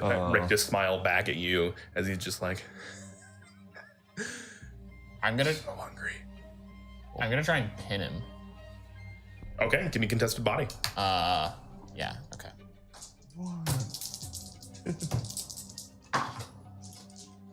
Two. Got a lot of body. That's a lot of dice. Only one success though. As you do run up and just I'm gonna take like my spear and basically like clothesline him onto the ground with it and try and like get his hands too. But like this is just a naked dude. yeah. I assume so. It's this weird moment where you clothesline him with the spear half, right? Knock him down to the ground, and you are a stout man, right? You're Wide Putin. You're a large man as you like rack into this guy. It is concerning to you that even though you have knocked him down, he is already pushing you back. Oh, he's up. benching me. No. Ooh. Anthony, Yes? Yes. I don't know what the fuck this thing is. Agreed. Terror. Go ahead. All right, that will bring it to Gustav. Gustav, you are falling. You are bouncing. You can feel yourself making impact down and down, further and further you go. Please, what would you like to do in the middle of the dark as you are falling down? Ryan gained purchase on something I feel like I can wrap my arms around. Okay. You lash your arms use, out as or quickly use as you my can. axe to like slow myself Beautiful. down. Give me a body check. Yep. 2 successes. 2 successes. All right. You successfully start slowing yourself down. 4 3s is crazy. You start slowing yourself down little by little. You are going to take a point of body as you got banged around on the way down here. You are not dead, though. How can I kind of gauge how far I've fallen? It is so dark down here. Can I see the light, like, at all? Oh. Like the whole... You can see light bouncing off from a curved surface. Okay. That's all I can do. All right. You got it. That will bring it back to Hammy, air quotes, as he's going to, you pinning him down. You watch as he tucks his feet under himself, puts it into your solar plexus, is going to try and throw you down into the pit as well. Oh no. Friend coming to the pit. 1. None. Oh. No way. I kid you not. Aw. They have 4 body, got 2, 2, 3, 3. No friend in the pit. So as he tries to push, and can't quite get it, and he's just like, oh, you're a feisty one. So they're trying to throw you back, but they just can't manage it, unfortunately, for themselves. That'll bring it to 2 of you. If I have an improvised weapon with a body of 1 now, I can't use my improvised weapon, right? Pretty much, yeah. Cool. Hell yeah. That's what I'm talking about, baby. And he's still... So, sorry, what's the... Pause. Your rivet launcher? Yes, I don't have jury-rigged yet. It's level 2. I understand that. Oh. I was thinking right now I just had the rivet gun and haven't made the full launcher yet. Sure. What we had talked about. Never mind then. Yeah, peace. You're good. Unless there's something else, but I was like, I wouldn't have made a gun coming into this. Probably. That's why you're grabbing scrap. That's why I'm looking for oxygen tanks. I was gonna see actually if I could rivet him to the ground, but I don't think I can hit. He's currently contested with him right now, right? Currently, yeah. They're struggling on the ground as you realize that they are slowly teetering further and further back to this abyss. Yep. I'm gonna come up by him with the chain out. I'm like, hey, you want to wrap him? Yeah. I can try. That's me waiting so we can. Yeah, I can try. Okay. What would I add to try and wrap him? Would it be? What are you gonna do with it? I would probably try and. Because what I'm intending to do is look for the gaps as they're struggling to try to get like a loop around the guy, a loop around strategically as there's like things moving about. Cool. I'd say that's probably instinct for you, Yeah, cool. meaning you're going to add half of his instinct to your check. Okay. Half rounded up or down. Cool. I believe it's rounded down. So you only get 1. Let me double check that real quick. Because it's half, so you have 3. I have 3. Yeah. Yeah. That sounds like how we've been doing it. Yeah, I'm pretty sure that's correct. Touch one of them. You get 1 assist. That's 5. 5 dice. 5 pieces. Oh, nice. Assist check. Wrap him up, brother. Brother. Oh, sorry. Assisting character may add half their stat pool rounded up to the point character's check. Because there was one rounded down too. I forget what it is. Maybe it We was a changed skill. that. It was a skill. Yeah. So Okay, 2 dice. 2 I have dice. Oh, fucking 2 dice. 5 total. Okay. Cool. So you're trying to wrap him up. Is it my turn? It is now, yeah. Yeah, it's our turn. Here.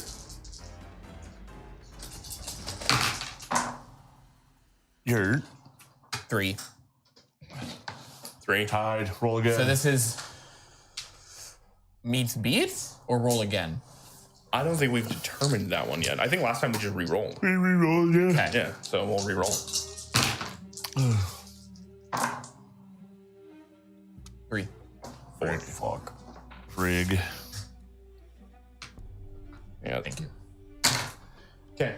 As you start to try and wrap him up, the two of you he is so squirrely. He is so hard to actually maneuver and grab and all those types of things as he's just pushing both of you. One leg kicks out, boom, hits you on the inside of your knee for a brief moment. You realize, as you lose balance, you feel a elbow come up and strike you, Nanook, in like the collarbone as he's trying to drag across and get up and out. That will bring it to Sam, though. Not a TPK. Gustav. I'm just trying to climb myself into a spot where I can just breathe and feel like I'm not going to fall. Okay, So I slowed myself down before, so now what do I do? Cool. You take a brief moment. You can try and look around for a ledge. You can try and just start climbing, see if you find into something. Is there anything? Do you have any kits or anything like that on you? Nope. Okay. Just my hatchet. So, I guess I'll look for a ledge. Sure. Do you not do striking equipment? I got armor and I'm pulling it back up because I had to restart my Rucksack? computer. Yeah, rucksack. Don't have anything in it that I can use. It should. Oh yeah, did you have armor? Did that Yeah. mitigate the body? No. Or is there no way to mitigate the falling damage? That armor would mitigate. falling it would? damage. Yeah. Oh, okay. 100%. Because I have medium armor on. Yeah, you mitigated. You only would have taken 1 damage. Okay. So that would have mitigated that for sure. Okay. Hell yeah. I thought Anything. I thought it was because of the type of damage I took that it was going to be like no, this is body specifically, not armor. Nope. Nope. Anything other than taking a body, because that would fucking suck for you. Yeah. I am Gustav the Body Headland. The body demon. Yeah, so in your rucksack, you should already have a tent, 4 flares, 6 basic rations, and a sleeping bag. Okay, I will pop a flare. You start a flare, this lights up the area next to you, and you see that there is actually probably 10 feet above you, a ledge that has an access panel, Okay. as well as a tie-in. I will try to get to that then. Cool. Go make me a body check.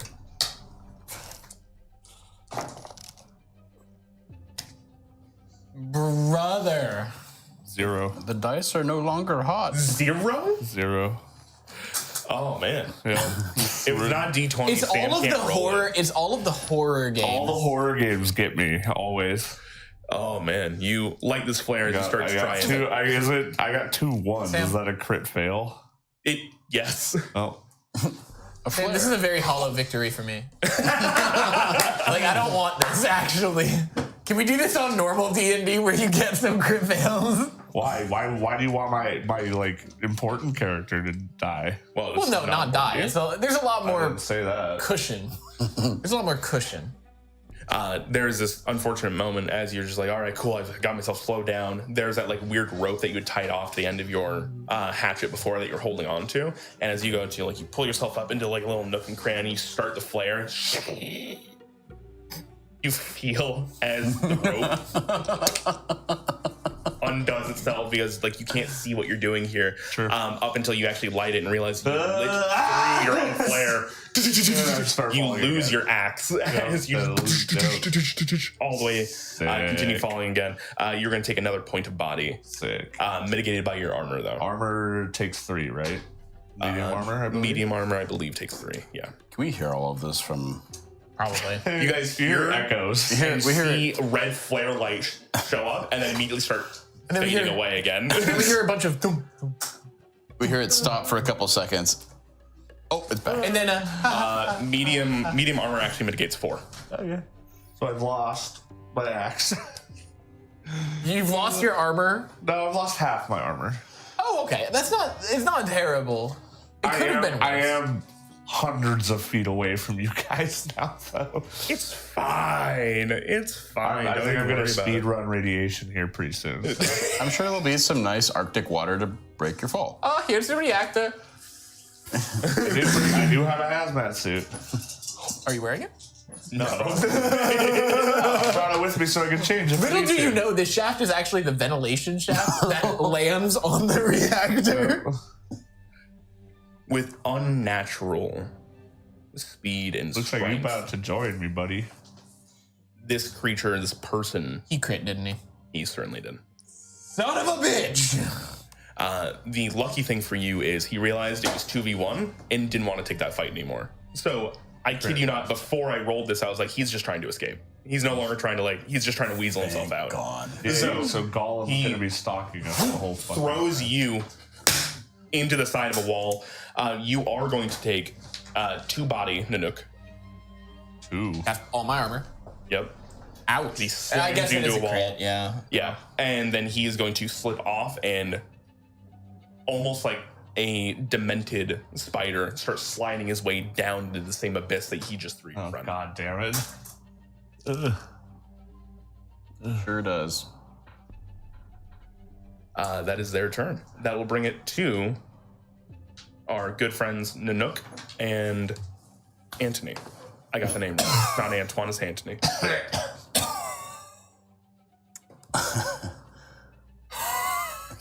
Gonna go back to camp. I wouldn't even blame you at this point. Just wait for the next helicopter. It's Gustav.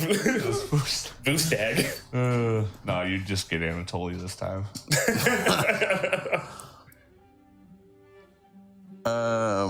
How big's the hole? Oh, huge. It's like half of an office room. Yeah. Like 10 by 15, something like that. What's the heaviest thing I see nearby? There's an entire metal filing cabinet. And I Go for it. want to push it down. What if we kill him? Do it. Which one? Our haha friend.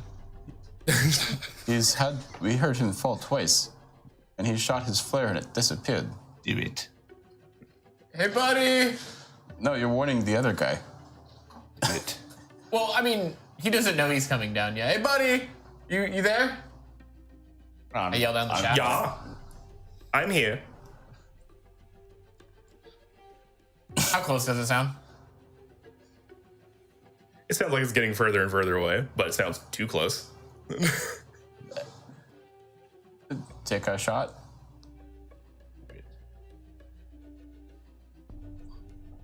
Fine. I don't like it either, but he's 400 feet down a shaft. How are we gonna get him? We're, Do we do it? Do we? yeah, I Okay. said do it 3 times. Can we push it? Yeah, 100%. Fuck yeah. Check. I'd say between the two of you, no check required. Yeah, it happens. The check is going to be on our end.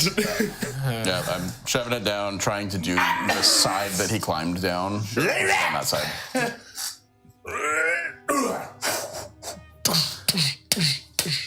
You hear, I have a lot more time to react. you sure do. You hear, oh no. In his own voice. He's like, another Swede. How happy. Another speed. So did we each have a radio? Did We he have crit one radio. again? You don't know. I saw the face. You don't know. Don't worry about it. Poker face, Andrew. Poker. Poker barely know her. Poker face. Nice. You know, valid. So valid. Poker face. Poker face. Yeah, this thing starts sailing through into the inky black as you can hear it We're gonna change these dice up. slamming here. around. I'm gonna roll these 4. You guys don't know who you hit, what you hit. Yeah.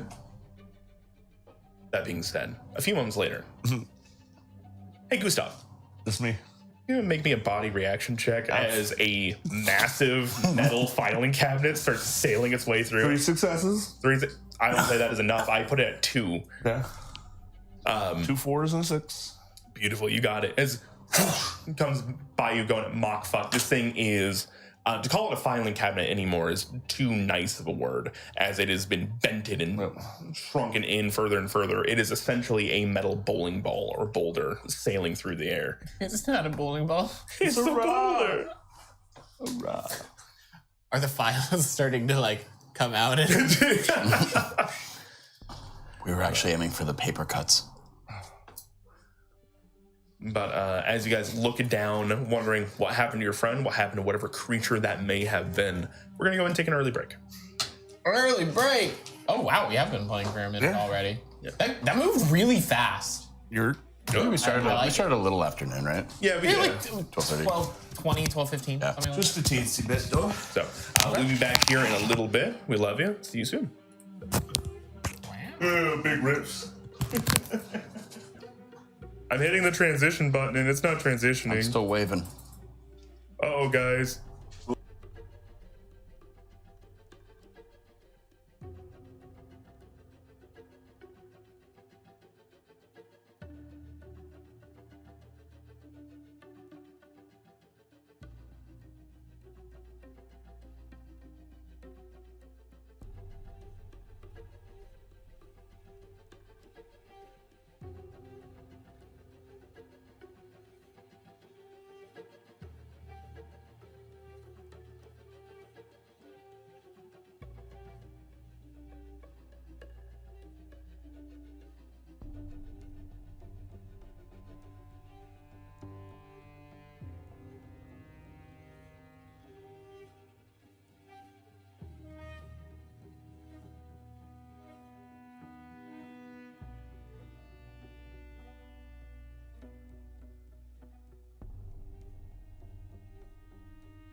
3, 2, 1. Welcome back, everybody, to Aetherwake's Folly. Last we left off, our intrepid band of heroes jumped into the Aetherwake itself, this massive space station that was doing experiments on essentially nuclear renaissance projects, so nuclear power, and what apparently looks like some sort of hydroponics. As you guys climbed up into the crash station itself, you managed to make into a hydroponic laboratory. Making your way out, found a couple of dead bodies from the crash site itself, realizing that one of them may have died on impact, while the other one looks like they got stepped over by a Void Walker suit, this large exoskeleton that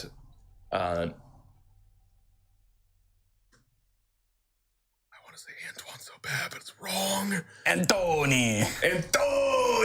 God, I'm mentally dyslexic as well, apparently. I just want Antoine. I didn't think this would be a hard name for you. It shouldn't be. It's just me. I'm the failure, not you. I need to go back to 3-letter names. Ant.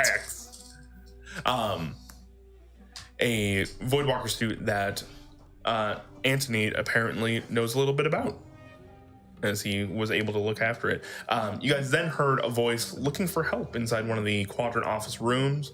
As you began to dig through the rubble, our good friend Gustav here realized the voice was coming from behind him, not underneath the rubble itself, as he was then subsequently attacked by a pale-skinned, lanky creature man that then threw him down a broken floor, down a service shaft, and the rest of you don't know where he is. After a bit of a scuffle, this man also made his way down into the shaft, skittering down the actual walls themselves, half sliding, half climbing on the way down. We come back to the two of you looking down after throwing a filing cabinet after them, just for good measure, and hoping to hit the guy on the way down. As you look down into the abyss, your friend Gustav, gone. So we had a radio. Mm-hmm. Do we have one radio, or do we each have a radio? I wrote it that you had one radio. Okay. That being said, I think it would be dumb thinking back on it. Yep. I'd say you all have a radio. Like a rescue party. Yeah, you guys should all have radios. Nope, I fell down the shaft with the only radio we have. Go on the radio. Gustav? You there? Over?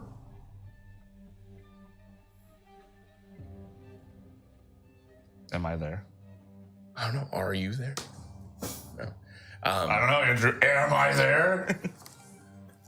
After a few moments, radio in, there is no response. Nope. Do we leave or do we go and try and get him? This is a several 100-foot hole. How long is the chain that he grabbed? 40 feet.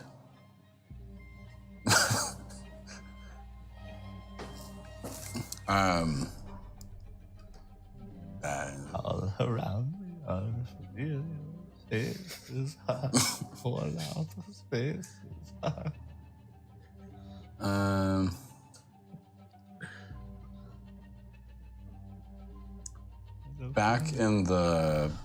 I'll go back over to the lab room.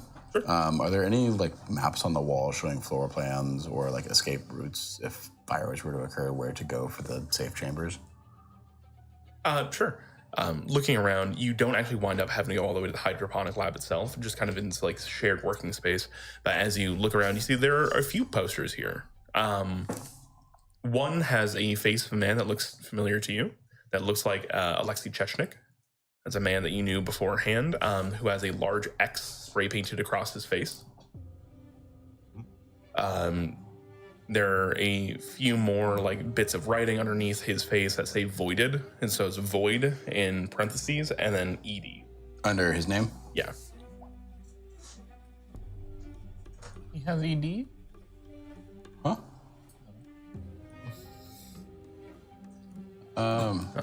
But besides that, you do see that there are signs for fire exits. Okay. Nanook. This is also bad. He was a very brilliant engineer, and somebody voided him. I think I'm getting the feeling everything here is bad. Yes, but it's getting more bad where there's probably not just one bad. Can I go and climb out and try and take like a cursory look to see if helicopter's coming back or anybody's at the campsite, anything's changed outside? Everything outside still looks the same. It hasn't been enough time for the round trip or anything like that. I guess it's only been like 10 minutes. Oh yeah, it took like 20 minutes to walk, right? 30. Do you want to go down? I was tasked with making sure everybody got in and out safe. I would like to see if we could try and find him and maybe go back to camp and wait for backup, but we would need to find a way out if we go back down. Do you look wounded at all? No, but my Eskimo gear is in tatters. Eskimo.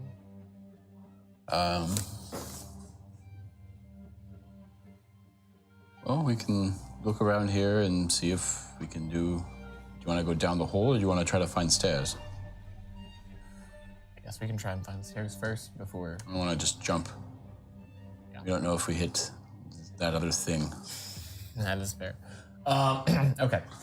Can we walk around the area and look for a way to get down other than this shaft? Yeah, of course. So I'm intending to look for more chains that maybe I could join together and have some sort of controlled descent down into it through whatever I can find in the area. Sure. You literally found a block and tackle earlier. Yeah. So you took the chain out of it, but you can reload the chain through. Looking for more chains in this area, it's a little bit harder to find. You could scrap out wires, things like that, make your own braided cable. Yeah, I'd probably do that. Just see how I can get more length to this to help us get down. Story of my life. Truly. Just... So, yeah, you gather some more stuff up. You see you have like a chain going around one way, a bandolier of wires that you've pulled out of these old like terminals, things like that. But as you guys continue making your way around, it's kind of this weird moment where you're walking at like a 15-degree angle. So you're like half climbing, half walking up some of these areas. But as you're kind of like making your way up, you realize traveling through one of these spaces, you see there's fire exits. You guys are kind of like trying to follow the way through, and there's signs for the main lift. You get to a section where the interior wall also has some of these windows that you guys kind of like broke into, and you realize the main lift on the center is kind of like a gimbal, as it is sitting straight up and down. It is not affected by this like 15-degree tilt as everything else is. Interesting. Can we try and see if it'll work? Like, take a little bit of time with the key cards if needed, or... Well, the key cards are about 400 feet down. You took both of them? Sure did. Sorry, shit. My bad. Yeah, I want to be honest. Oh, yeah. I did take both of them, yeah. Okay, well, I guess see if it'll work without. I'm gonna try to find other bodies. Take a brief moment as you get to this like main large doorway. You realize it is massive. They were probably using like big enough for like a Voidwalker suit to have walked through here at some point in time. And in fact, to that point, as you kind of get up to this area, you do see that there is a Voidwalker suit off to one of the sides here. The legs and the torso are 180 degrees from each other. Like, rotated? Mm-hmm. So if somebody were in it, they would probably be... Maybe they have a card. That's all we can ask for. Oh. That's weird, right? Because it wouldn't, I assume, not be able to pivot full 360. 180. Well, I meant just like it shouldn't free rotate fully to get to 180. Not supposed to. You know that like technically it's supposed to stop at about 270. It has a great range of motion, but it has servos and things to stop it from over traveling essentially. If those were to be broken, it could over travel. I guess question for Cody too with the voice. Is it like suit of armor where legs and leg, or like cockpit? I think it's big enough that it would be like a cockpit. Oh, well. So is it like a Space Marine suit, or is it like an exoskeleton? It's like an exoskeleton. Okay. Think like Alien. The loader that she hops into at the end of it. I was thinking their legs were in and their arms were here and just... No, that's... No, yeah, that's oh, what it is would that. happen. Okay. That is that. Okay. I'm going to go check out the suit.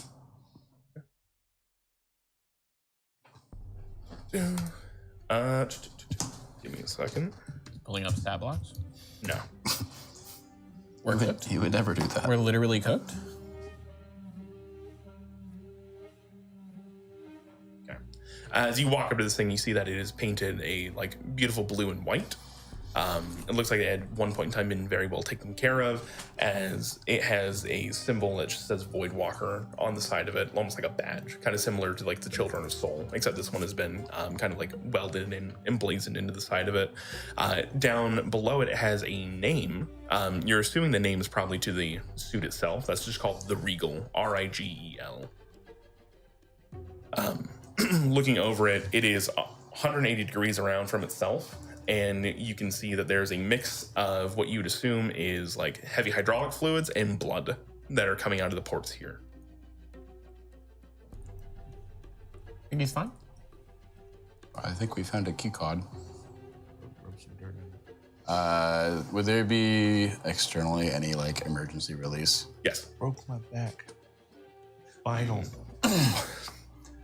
You pull it, you're as the top of the cockpit opens up, and you see inside is a fairly like large man, has obviously passed away at this point in time, pale, with a rictus scream. What? Cody doesn't know what that is. Basically his face is stuck in rigor mortis as he was As he's screaming when screaming. he died. Got it. You see that there is blood coming out from his eyes, ears, and mouth, as when this thing rotated around, it rotated around his center and pushed everything up.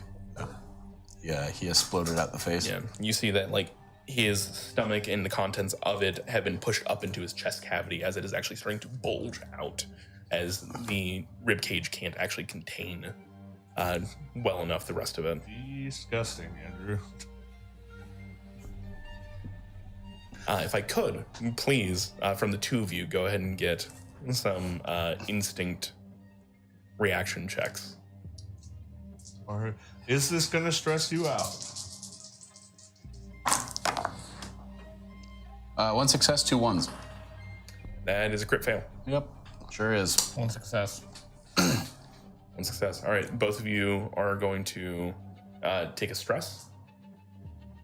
Is that dead? Not in this case. Okay. So remind me what stress does. What does it count against? Stress is basically how well you handle extenuating circumstances like this. Okay. At level 1, it is not an instant death because that just wouldn't be very fun as a system, right? You'd be like, all right, we're just done. Like, checking out. But instead, you are going to essentially check out at this point in time. You guys are going to have a small inducement of madness, and you guys are going to take on some negative traits. Cool. So, give me 1 second. Reach into the hat of mental disabilities. I'm sorry, Nanook. I just wanted a card.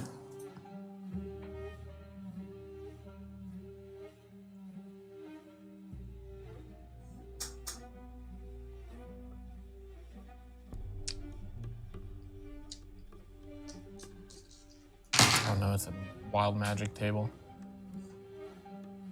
I go invisible. You believe you're invisible. Oh, that'd be great. I get naked. What is with you and your characters getting naked? First time was not my choice. Still. Second time was. Okay. You guys have incurred the stress. It is starting to hit you at a physical and mental level. Please tell me, how do your characters deal with trauma? What is your defense mechanisms? How do you react to seeing something this harsh, this bad? I imagine I just start throwing up. Or you could do something really funny. No. Remember what you told me about? You might have a little dash of A little bit of schizophrenia. where you're from, time period. Oh, no. No, damn, you're not gonna do it. Revert. Probably take a step out, start praying to the spirits, be like, spirit is hopefully not looking down on himself right now. As you take a step back and you start to vomit, there's something in your head as you were retching and like your breakfast this morning is coming up again, as you realize that for a brief moment you feel as if everything is starting to come up, just like this man where everything was kind of pushed up from the central cavity up through you. You can feel like your stomach is trying to replace where your heart should be. Your heart is trying to replace your esophagus, and your esophagus feels like it is coming out of your throat. For a brief moment there, you are unable to breathe. As you are going to take a point of instinct. You're going to lose a point of instinct for this. Oof. That's not good. Nanook, you take a brief moment and you think back to hoping that his spirit is not looking down on him, hoping that there is not this. He's not conscious to all of these things going on still. And as you think on it, you realize that there's been so much death here. There's been so much horror, and every little thing that may have its own little bit of soul and spirit. You think back to whatever creature threw your friend down an access shaft, ripped into the hole of the floor, and wonder, does that even count as a person? Do they have spirit? You're not quite sure, nor you would almost hope that it wouldn't, as it is so antithetical, it is so anathema to the rest of this world. It is so wrong that you will also take a point of know-how, as you cannot comprehend what this thing is. I will not take it yet. And who knows? Who knows? You may have already taken all of the damage. No.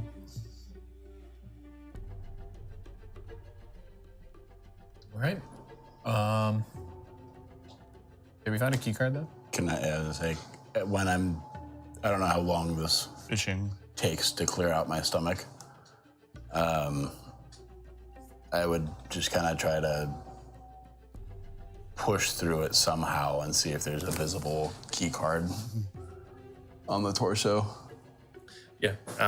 You take a moment after you've expelled yourselves and start digging through his pockets, and you do find a key card. Their name. Bartholomew. No. Call him Bart. It is sorry. It's Raymond Vega.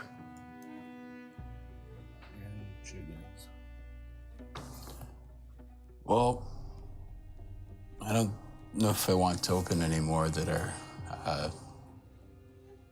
that. It's like a tuna can. I've never seen that before. I didn't think they could do that. You think it was vacuum sealed? The body is weak and fleshy. Are you well?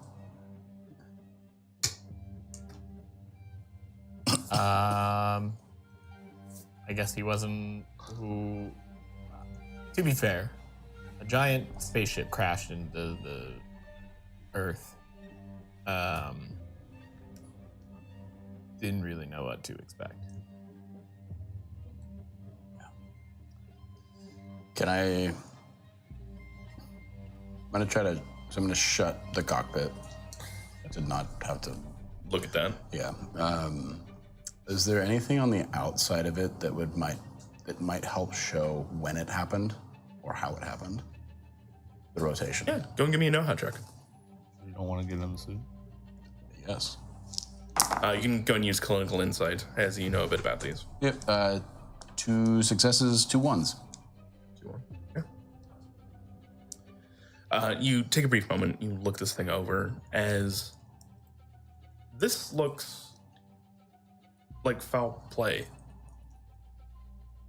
The servos that I was talking about that deal with like correcting for over travel, things like that. You look over it, it's kind of like sectioned on both sides of whatever these quote unquote hips would be, where that kind of like control the rotation. Yeah. Right. You realize they are clean cut.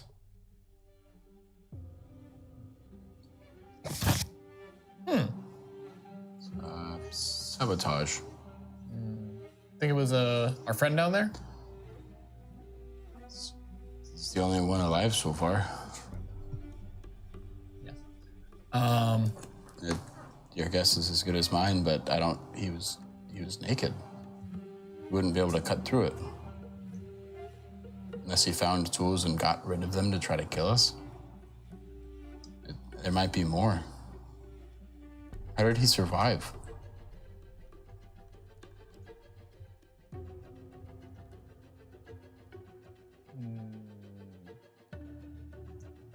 Maybe he's the reason everything crashed.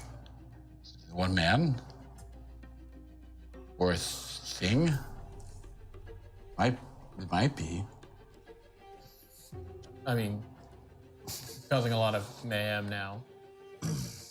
It's A space station in space probably has to have a lot of things work and not be tampered with to stay. If we find other survivors, can we trust them? No. Oh God. Well, boys, pack her up. Time for the Antarctic to go nuclear. Is there anything I can scrap off the suit?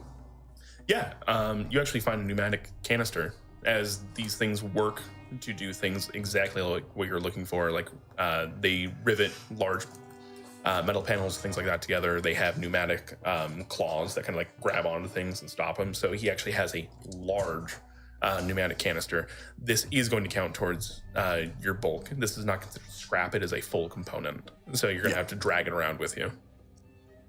Sure. I'll drag it.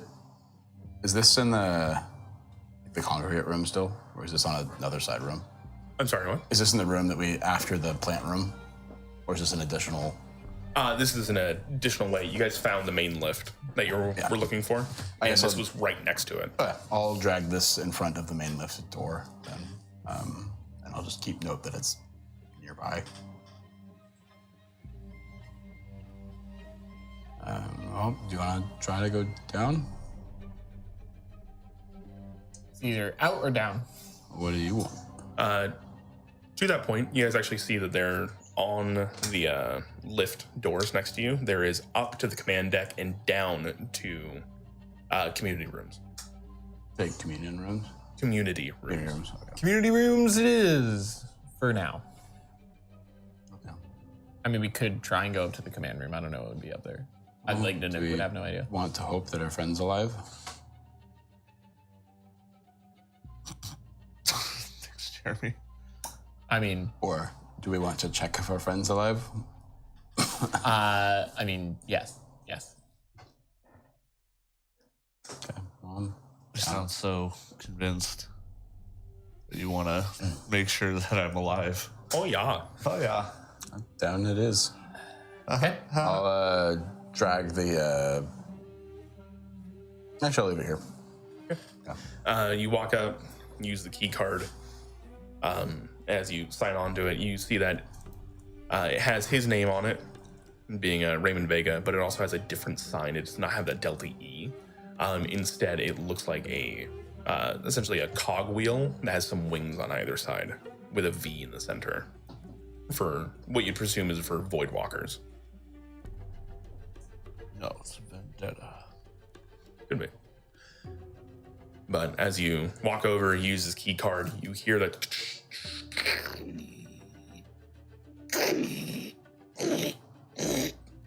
slowly but surely these like bent up and shifted doors open up to this canister in the center as you realize there is no lift meeting you on the other side. It is just drop straight down. There are cables though here in the center.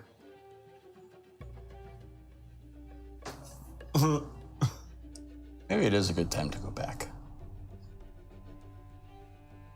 You slide? Is it straight drop or does it look straight burnt and bent? This main shaft looks like it's a straight drop, but there are cables. You could like hook up your block and tackle to it, lower yourself down. Go slowly. You have the means to control your drop at this point. Okay. I'll start rigging up that, and I'll see if there's a way to attach onto it like seating platforms. Sure, you can take some time and like rig something up. Yeah, take some time, do seats on it so we can feel a little safer than just holding on. Yeah. You can go and give me a know-how check. 3 successes. Beautiful. It takes you a little bit of time, but you do manage to essentially like get together some harnesses, areas for your like feet to like sit onto that you guys can slowly like essentially like a handbrake, so you can slowly choose your own descent and kind of back it on, back it off, back it on, back it off. That way you're not just dropping. Yep. I guess we'll try and go down. I want to try and like count how far down we're going. Like as we're going down, like take a unit of measure, Like count the that floors. out. Yeah. Sure. Every time you see a doorway. Would it be possible to actually strap on the canister to this device too? Yeah. I'll do that because I don't know how we're gonna get back up. If we'll get back up. Climb. I think that's what you mean. I ain't climbing. It's like 400 feet. Let's do the little winch. Oh, Did Andrew like a say minecart? 400 feet, or did you just make up 400? He said a couple hundred feet Okay. before, so I'm just guesstimating. You've said 400 feet a few times. yeah, it's a couple hundred. I'm an engineer, I count. It I is do more. numbers so good. It is more than 2 and less than infinity. I figured your voice had to at least carry 399 feet. So Oh, yeah. So.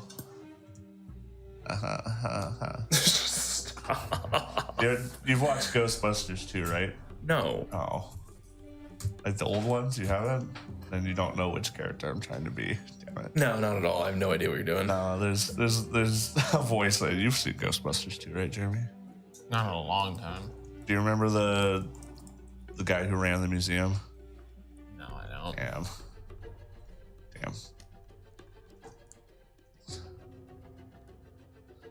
All right. You guys take a few moments, start to kind of just ratchet yourselves down. Go down probably it's kind of odd because you guys are at this like 15-degree angle. So as you're going down, the inside of this curvature is actually starting to meet you in between. Oh, cool. So you realize that you are going to make contact with the side of this thing before you're going to get all the way down this shaft anyways. As it seems like half of the shaft got sheared off in the actual crash. So the center is still gimbaled because the bearings and everything are still working. Yeah. Even though this is cocked up like this. Nice. Right. So you guys go down probably good 120 feet until you get to the next landing deck, which is these massive doors. The same style of like crash doors and everything like that you guys were dealing with before, just on a much larger scale. At this point, can I whip out the Geiger counter real quick? Sure. And just check ambient readings. Ambient reading is getting higher. Higher, but not ouch high, Not quite yet. but approaching. Cool. And as you like sit there and you're looking at it, you feel a very warm draft of air come up from underneath you. And it, for a brief second, the Geiger counter goes off for unsafe levels for a brief moment, then comes back down. We're just talking about a couple warts right now, nothing any serious. Maybe sterilized a little bit, but Happened years ago. Under USSR. Is there any sort of card reader on this side of the door? Roll me a know-how check. With critical insight?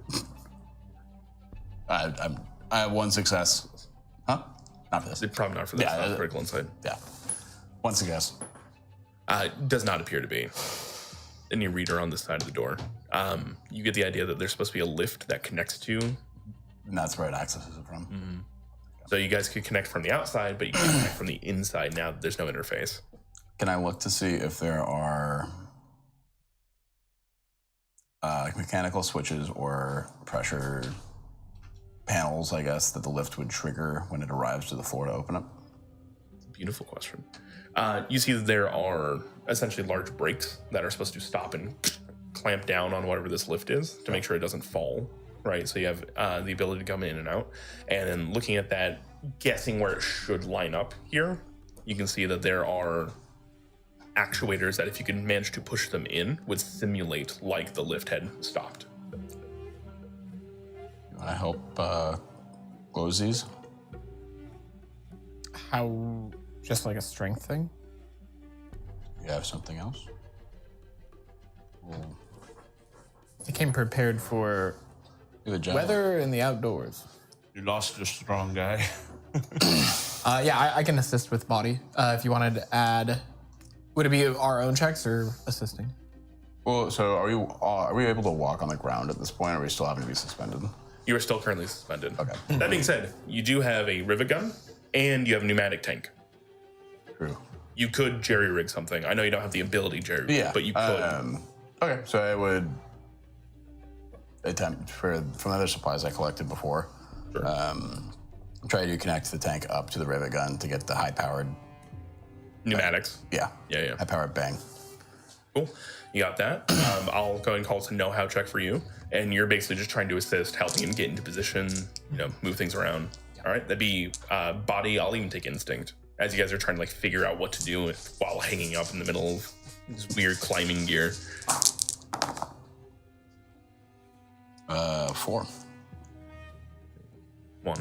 Well, pause. What's your instinct? 4. Roll 2 more dice. You're assisting.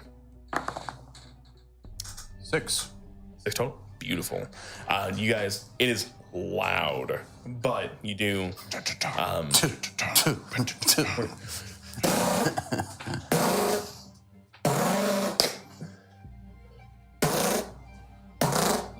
Andrew, you're way too good at that noise. It's almost like you've been around it for too many years of your life. It's almost. I used to shoot thousands of rivets a day, so I know this sound. John intimately. Rivet. Mr. John Riveting. Yeah. John Rivet Gun. You take a moment, basically taking some of the scrap that you have to actually push the actuator, right? Because rivet guns generally, depending on the type of rivet gun, the one that I'm thinking about though that has a pneumatic hammer, they generally have like a flat bit to it that you then put a die or something up to, or the head of a rivet that you then slam it into. In this case, you're putting up basically a swedge, and slamming it into the actual ports. These ports are fucked. They are going to be broken by doing this because it's not how they're supposed to be actuated. That being said, you jam them open. And as you do, the doors open up on their own, grinding and everything like that as well, because they're still at this like weird angle. But as you like kind of poke your head through at this weird 15 degree, you see that there is a cluster of bodies. Dead? From here? From here, they appear to be. This entire room looks like it caught on fire at some point in time. Is there a file cabinet? No, there's not a file cabinet. Okay, just making sure. Would we know, is this... So this room that we went into, is it facing the same direction as the hole? Yes. Okay. Let's try to... Swing yourselves in. Yeah. Easy enough. You guys manage to get in, take a brief moment, make sure you don't slide down this weird 15-degree slope. As you see that there are Voidwalker suits, there are that have been like crashed into like heaps. There are people that have been badly burned, as well as just this entire community hab has been turned upside down. The Voidwalker suit, are they closed or open? They appear to be closed. They're not weirdly rotated around though. Looking them over though, they look like they have bullet holes in them in fairly large caliber. The Voidwalker suits do? Mm-hmm. In the distance, you can hear.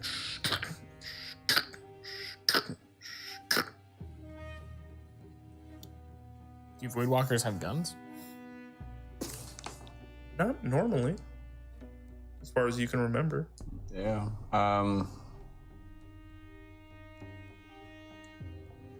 Yeah. I was trying to think. I was like, there's no reasonable, like, they wouldn't have guns up here. Or have brought guns up. Well, how close are that noise? It sounds like it's awful good ways, but it is coming towards you. You have a moment or two to hide, prepare, whatever you'd like to do. I'm gonna try to hide. I imagine the suits are closer to the walls, so I'm gonna try to kind of have the pneumatic tank to cover one side and hide, so like Voidwalker suit, and kind of have it look like debris or something that fell and tuck in behind that. You got it. Maybe peek between its legs.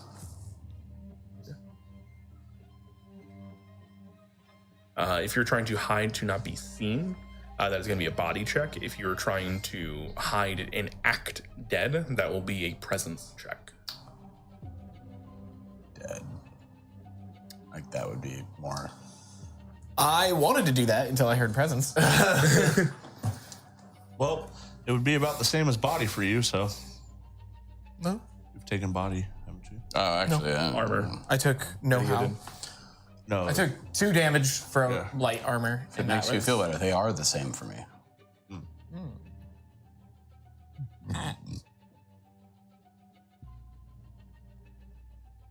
Cody always playing the squish characters. Well, no, I was half squish and then I got Mollywopped. I got smacked. You do always play squishy, though. I do. Can't always be the meat man. Gotta take a break from Meat Man.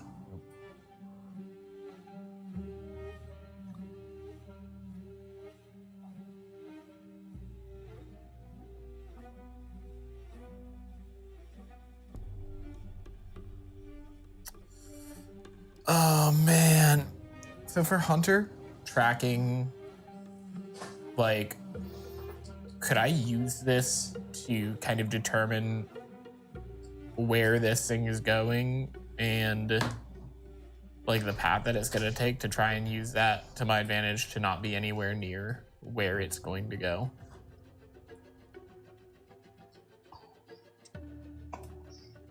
Yeah, 100%.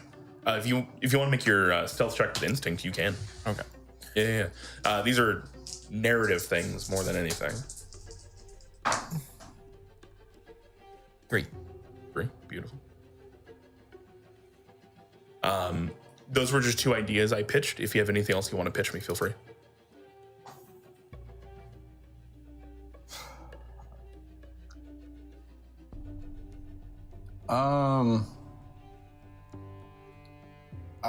I'm gonna change mine a little bit actually, and I'm gonna try to pop open the suit and hide inside the suit itself. Oh, hell yeah. Yeah. Rip open the emergency escape again, and then pop in to be in the cockpit. Yeah, you pop it open, you see there is a woman, her eyes glazed in death, staring back at you as you kind of like grab onto her coveralls and have to pull her out of it. As you do, you see that there is, she is lit up with bullet holes. Wow. You toss her out and slide back into the same, essentially tomb, close it down. There is just a little bit of ambient light from the internal lights of the actual suit itself, and you see it lights up, and there's a small picture of a small girl. Damn. Of course. But the suit has power. As a little bit, yeah. Was there any gauges in it to see how much? Yeah, it certainly does. You look around, you see that your pneumatic is on. Your hydraulics are weak, but on. Presumably, your hydraulic lines probably got cut. You know that if you were to start this thing up, because it is currently in standby, you would quickly lose that hydraulic pressure as it would just start spitting out. But you would have a brief moment with this thing working. Cool. Okay. And I'll act dead No problem. in the meantime. Does that, you want presents? No, you took the time to pull them out. You're inside. I'm going to say that you have cover. All you need to do is not move. Yep.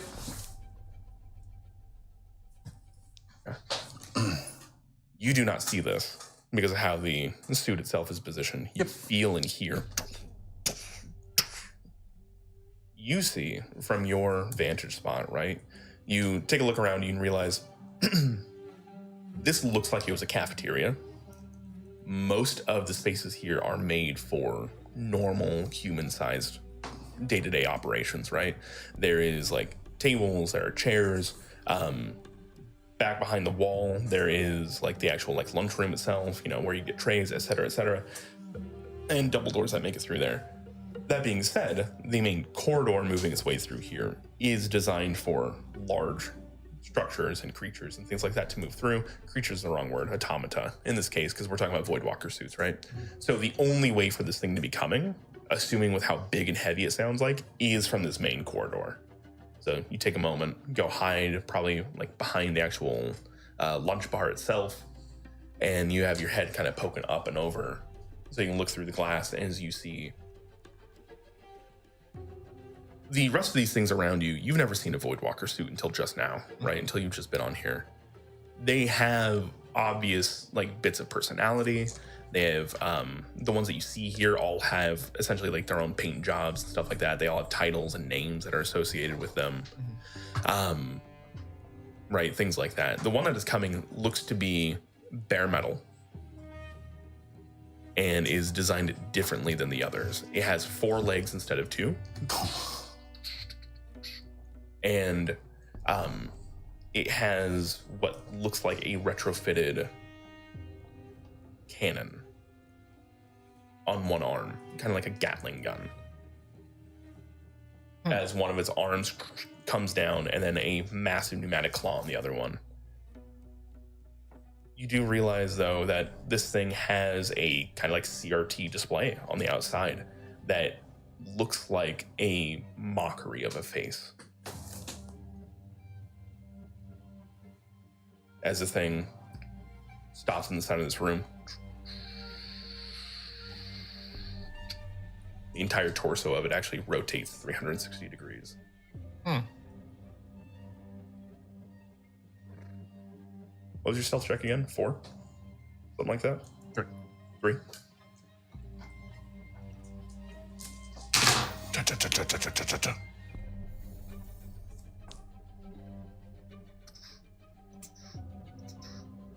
There's a brief moment where it gets right next to that lunch bar that you're sitting at. You're kind of like stuck behind, half peeking up, half peeking down, as it rotates through the barrel of this gun right above your head.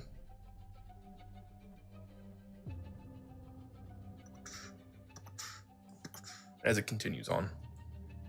Am I able to see it at all, or is it just all hearing? For you, this is all hearing. Damn. Before it makes it through the rest of the corridor, kind of backing itself out the way that it came. Quadrant clear.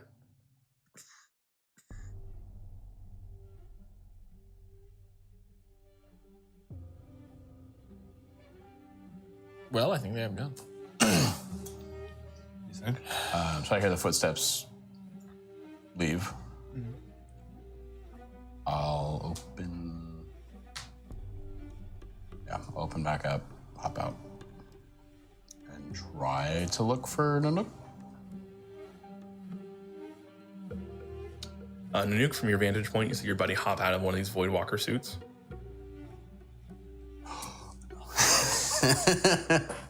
Gustav.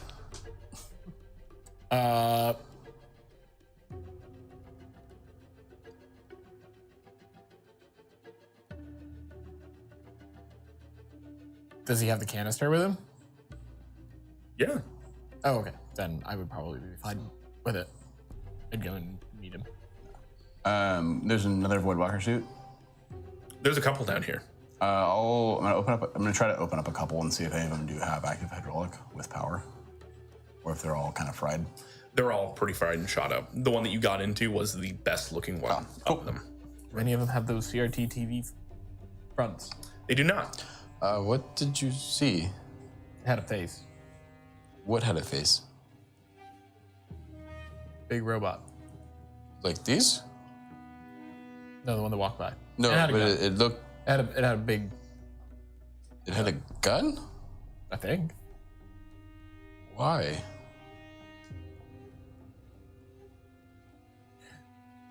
So I know I said we should look for Gustav, but Yeah. we've already come down here. Try and find him, and then I think we leave. And then look for his other survivors, right? And try to figure out what happened? I'm And going make to sure motion broadly to the dead bodies all around. Well, but the nuclear reactor. And I melt the Arctic? I think this is a job meant for more than 3 people. Would I know from all of the work that I'd done with Aetherwake Foundation before if there had been any plans for having bots with guns? So you know that Alexei was vehemently against it. Pacifist. Doesn't mean that it couldn't have happened. Somebody else can have It was- the idea. And in your dealings, it was written down that that would not happen with your patents. It was one of the codified rulings.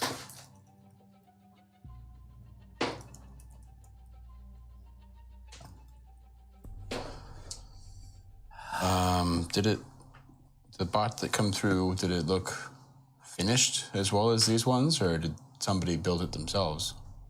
No paint. Gun hand, claw hand, In the screen? a screen with a face.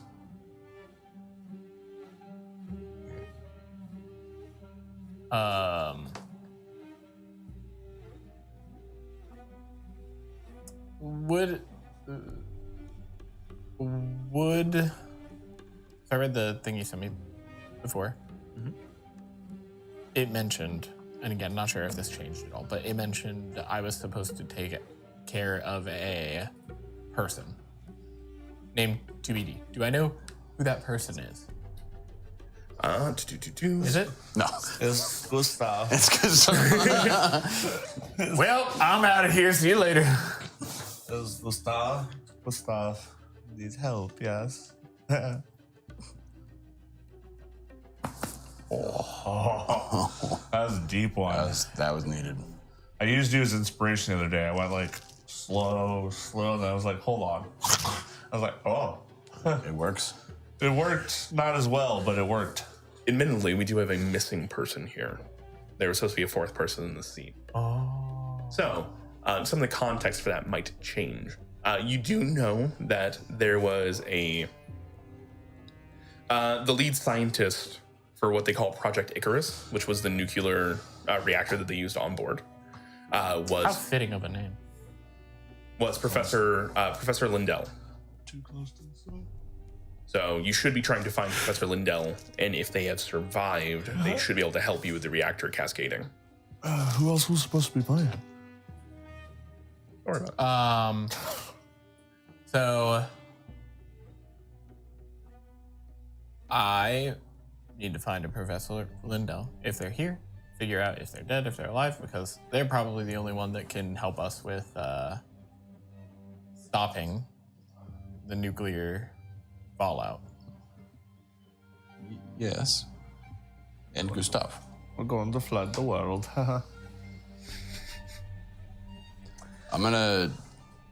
So saying like exchanging that, I'm gonna try to tuck back underneath the bar he was at, and as muffled and protected as I can make it, try to use the walkie-talkie to Gustav. Are you there? Gustav, you find yourself deep down a shaft. Nice. 10 toes down, baby. Gripping. Oh, your body hurts. Yep. Somebody threw a filing cabinet at you. Oh, It totally wasn't your friends. ouch.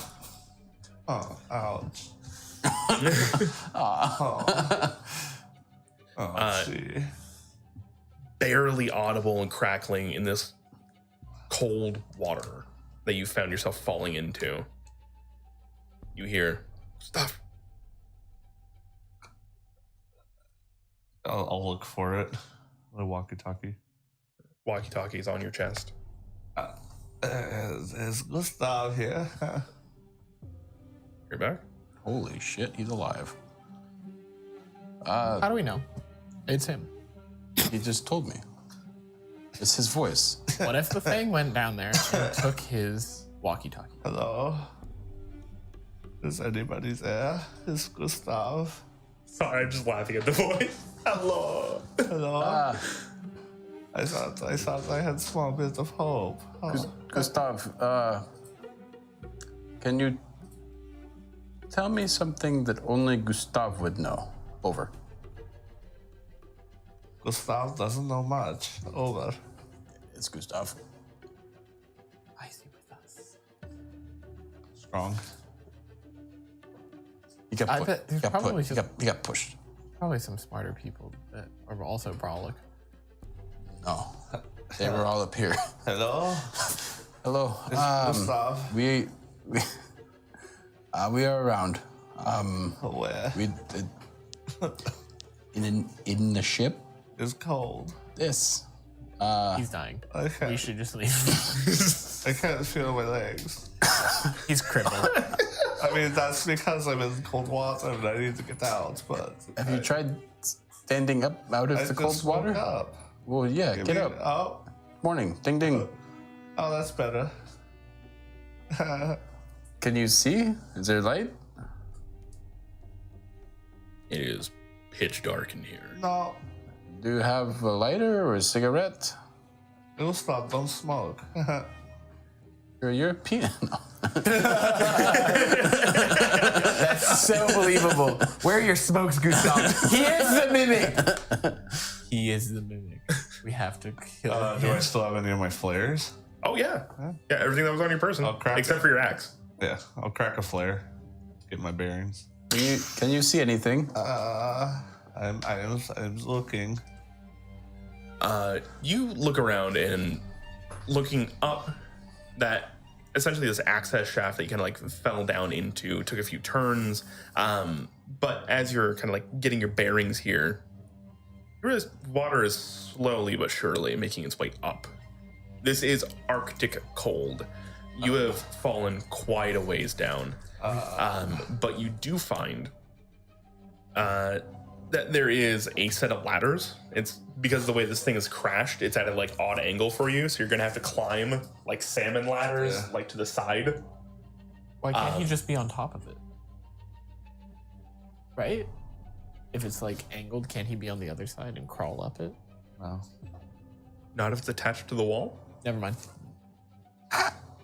Yeah. Who's telling this story? Sorry. Learn how ladders work.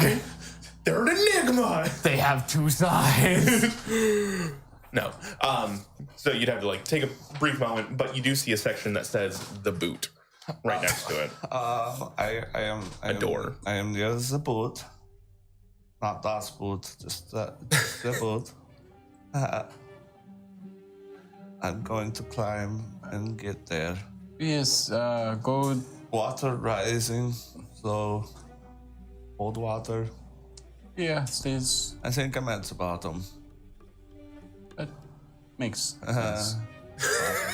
Maybe the water cushioned your fall. Okay. The laugh is killing me. I go for the boot. Okay. See if you can keep going up. We didn't go all the way down Don't because of have the. anywhere else to go. Well, you haven't gone in the boot yet. The boot is up. Yeah. Go in the boot and try to go more up. Okay. I'm gonna look for signage for. How did the fall make him stupider? No. Weird. It's almost like I might have hit my head really fucking hard or something. Look for. You have muscles around your brain. Actually, gonna go back over. Brain is muscle. Look over at the shaft again. learn how to flex it The other though. one said commander's deck and community rooms. Does this one also have a sign for down of what's below us? Yeah. Down as a delta sign, just like the delta E that you saw before, but this one has a delta I. Delta I for life. Delta Psi. That's it. That's this boot. Um, A lot of eyes on that. you know where a boot is. I'm gonna pull out my convenient map of everything. Would I know what the boot is referencing? Where they all go square dancing. I mean, the boot is at the foot.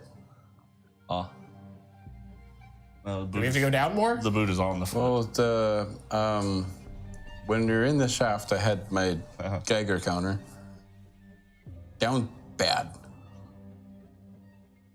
There's a lot of radiation air coming up. My skin is melting and I'm sitting in 30-degree water. Maybe the radiation is Crazy. making him dumb. Okay, we'll give him a little bit of a break. Oh, now you'll give me a little bit of break. I mean, it's a cafeteria. Is there a map somewhere?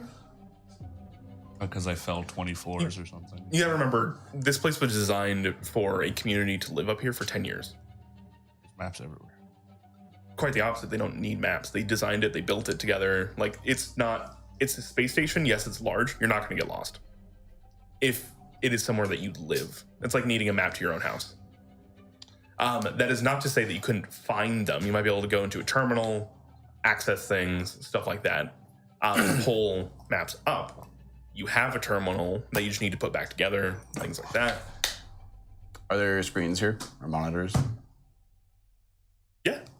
Off to the side here, there's actually a recreation room. They play Pong. Nice. Can you watch my back while I try to fix this? Let me know if the douche comes back. The douche. Das douche. Das the douche. Okay, I guess I'll get closer to the door and listen. Yeah, and then I'm gonna proactively turn the volume down on the walkie or the radio to like 1, and just kind of tuck it in my hood, Sure. assuming it's a. I am Gustav. I am Gustav. And then I'm gonna start working to fix the terminal and try to connect to one of the monitors in the recreational room. You got it. Go ahead and give me a know-how check. Yup. 3 successes. Okay, it takes you some time, but you do manage to basically these large CRT displays and terminals themselves. They actually have all of the computing inside, but the issue is like when you're taking one of them apart, you need to be able to get past the vacuum tubes and things like that make it hard to deal with. So it's not as easy as just like unplug this HDMI and plug it into that, right? You actually need to take out the internals of one and get them to mate up with a vacuum tube system in the other. Yeah. So it takes you some time. It's very, very, very careful and precise work, but you do manage to put it all together. I feel like Jeremy's looking at a very fat squirrel. No, he's actually really normal, but he's like itching himself and he keeps looking like he's about to come in. Oh. He's trying to bust a nut, bro. Do it. I don't know. He was like looking one way and then he like directly at me. And I was like, wait a minute. Because he thought you understood him for a second. I thought I was. We all know squirrels rule the world. Squirrels So- built birds. I'm gonna fire it up and Cool, go got it. exploring. This was, you got this from the Delta E office. Yeah, so you boot this thing up. And it has some login credentials that you need. Shit. Hacker man. The username automatically pops up as Harold. Harold, what was his name? Harold Deadman. Harold Carter. Harold Gerald. I know. Do you remember anything about Harold? It's his username. I don't know. Actually, I'm gonna try Dickens. Put in Dickens, and you gain access to the terminal. That is exactly what you needed. What? He quoted Charles Dickens. Oh, wow. Big brain over there. Your brain very wrinkly. My brain extra smooth. First try? That's crazy. You're not meeting the allegations, Cody. No. So you Taking brain steroids. you put in Dickens, and the entire thing opens up. It is essentially this like DOS format. As you look through it, there is a lot of information on Project E, or Project Delta E. Back. Specifically for some of the hydroponic farms and stuff like that you guys were just looking at. There was the one that you guys actually entered in at. My apologies.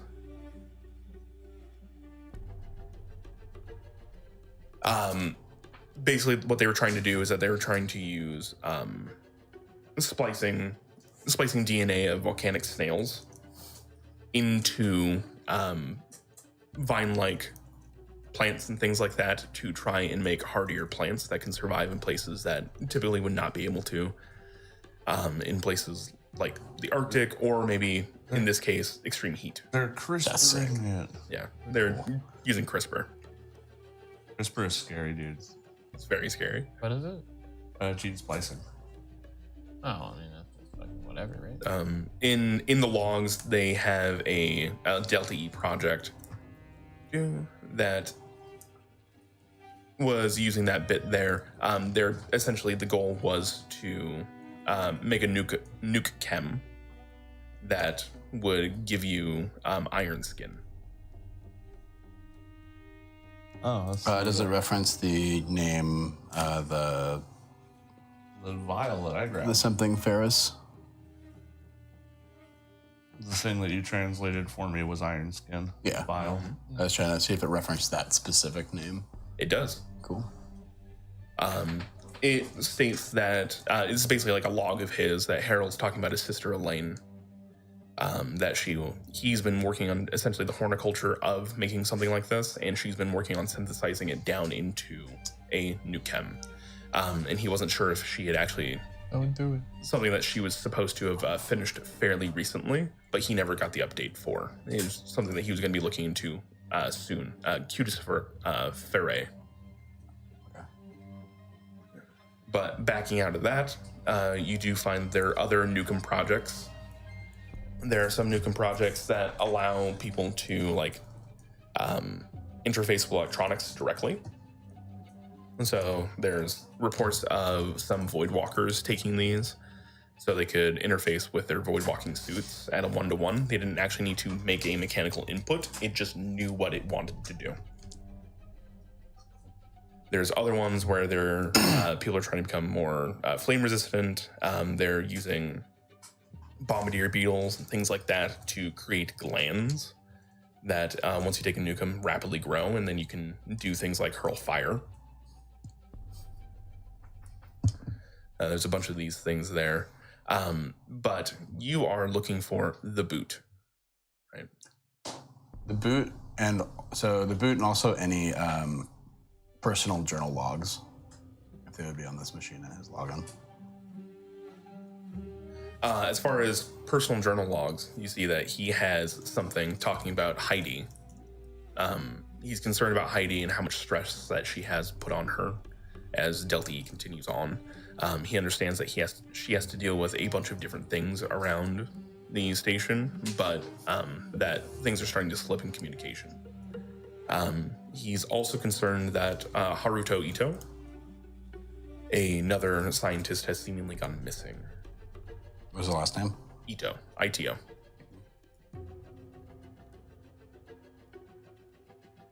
He does reference that it seems like there's a big stir going up between Alexei, the Void Walkers, and the Children of Soul, and that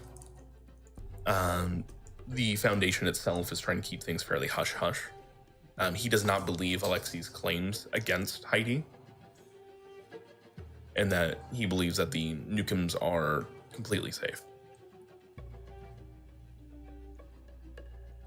Were the Nukems something around the world, like, known before? Okay, so this is all brand new. This is new to the Aetherwake. Got it. One way to find out if it's safe. He also complains that Heidi's not getting him enough of component 55032. Yeah. Or, sorry, I might actually have that number wrong. Pause. Was it perhaps 2.6? Yes. 55026. Okay. Not giving him enough. Heidi is not giving him enough 55026. Yeah, him and his sister are enough to actually make new Nukems. It's apparently a very important piece of the process. Okay. And they're having troubles producing more without it.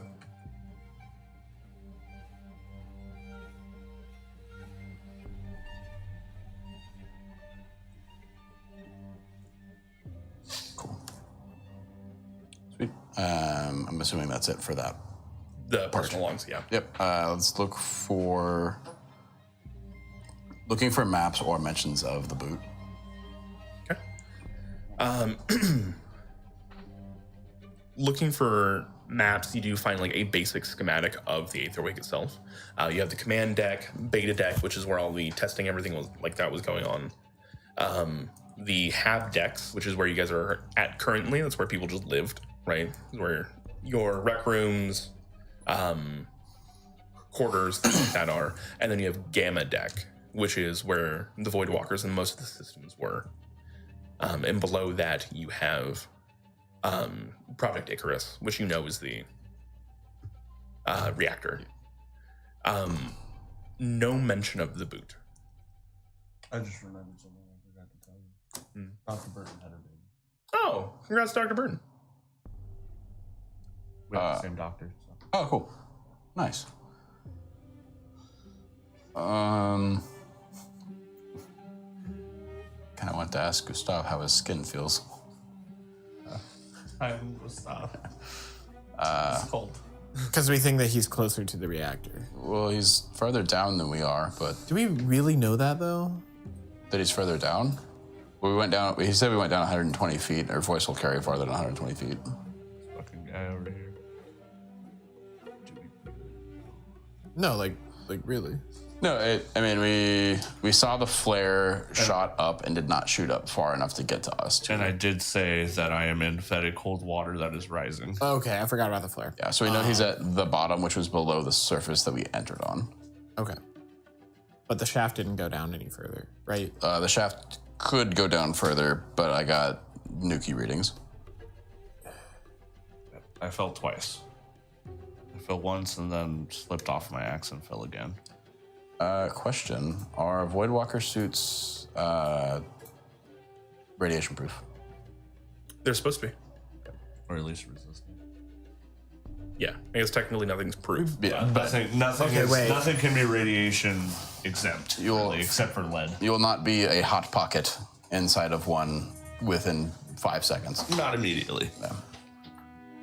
Lead, I think, is one of the only things that can truly just Yeah. block it, but that is also poisonous to us, so. Only if you eat it, Yeah. inhale it, absorb it through your skin. Do you have a radio on you? I assume so. Yeah. Have you done anything special with it yet? No. All right. You hear quietly, and then again from the other room. Hello? Again from his, presumably.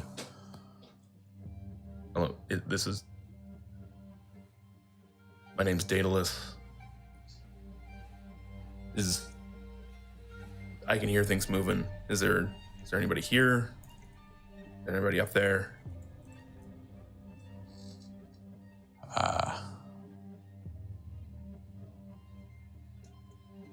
Do I have my radio? Yeah. You heard it come out loud. Mine's very quiet. That's why I was specifying. Yeah, he said he heard your radio in the other room. I'll turn it down. Click onto it. Hello, Daedalus. This is Antoni. We are here. Do I also hear this? You do. I am Gustav. Oh my god. All right. You have no right to scoff at my character. 0. Absolute 0. Oh my gosh. Are you guys? I know most of the people around the wake. Are you from here? Are you from out of the wake? It's a mosh posh per se. I've done some work with the foundation in the past. There more of you, or just? There's a couple of us. There's me, Gustav. Huh? There's more coming, but we are the first round. We need help here fast. I'm stuck in the boot. It is getting bad down here.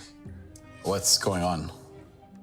Oh, the reactor is going to melt down. We need assistance at some point. I'd say hours. Is the boot in the reactor floor? Yes. I have never been here. So we're in Project Icarus. We're at the gamma floor down at the bottom. Are you cooking? I'm not. I'm in a suit. I'm closed off. I'm good for now. But I'm monitoring the situation. It does not look good. I am next to the boat, yeah. Do you have any protective gear? I have a hazmat suit, yeah. Are you wearing the hazmat suit? Not yet, no. Can you make me a body check? The squirrel getting vaporized. No. You know, if you really think about a Geiger counter, it kind of does sound like Oh no. I think he. Damn, bro. Did I lose a body earlier? No, right? Yeah, you've lost 2 bodies so far. Oh wait, but you have the armor, so no, you've just been.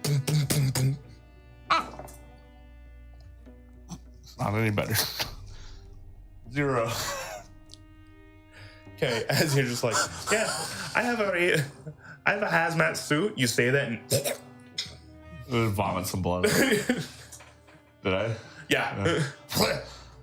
Oh no. Put it on. It'll keep the radiation nice and safe inside of you. You are considered to have radiation 1. Okay. Oh yay, new. I love this season's new mechanic. Hey doctor, I just puked up some some blood. What should I do? Huh? Get the suit on. Get to a Vita chamber if you can. Okay, I'll put suit on and come help. Oh, a you. Vita chamber. That sounds like a nice I'll put suit on and come help. Jamba Juice. Something. And I shall put the suit on and then go to the boot. This is all happening over the radio. Yeah. I'm gonna put my suit on. All right. You no longer have any armor.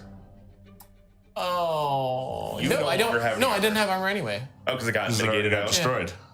There you go. I will also put on my suit. You never had any armor to begin with. Dogs are fucking out. Do we? Oh, Is there any? Okay. Did I come with like a backpack or anything? I can't remember.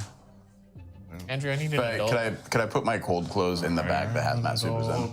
Yeah. And 100%. just to keep transport, like have my cold gear with me. Pair foot callus again. Well, down we go. I feel safer now. You look great. There we go. How did I get all this red? How old are you? I'm probably in my like mid 30s, early 40s. That's fine. You don't have that much to live for, anyways. Him? Damn, bro. Me? Him? I got the The spirit. doctor said I had leeches inside of me or something. I don't know what that means. Lesions. Oh, what are those? I also had that we are lesion, yeah. We are lesion, yeah. Then, Daedalus,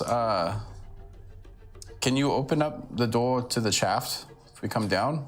It's our easiest way down unless you know somewhere else. I can try. I've kept it closed, so I was trying to keep things as little contaminated as possible. Well, that's our only way in. I got a door. I got a door button.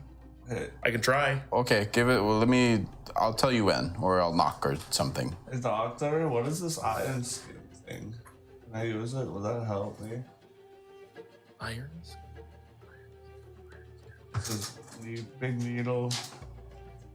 Oh, do you have a nukem? Yeah, I think so. It's iron skin. You can take it if you want. Will it help with all the pains leaving my body? He's gonna go through the hazmat.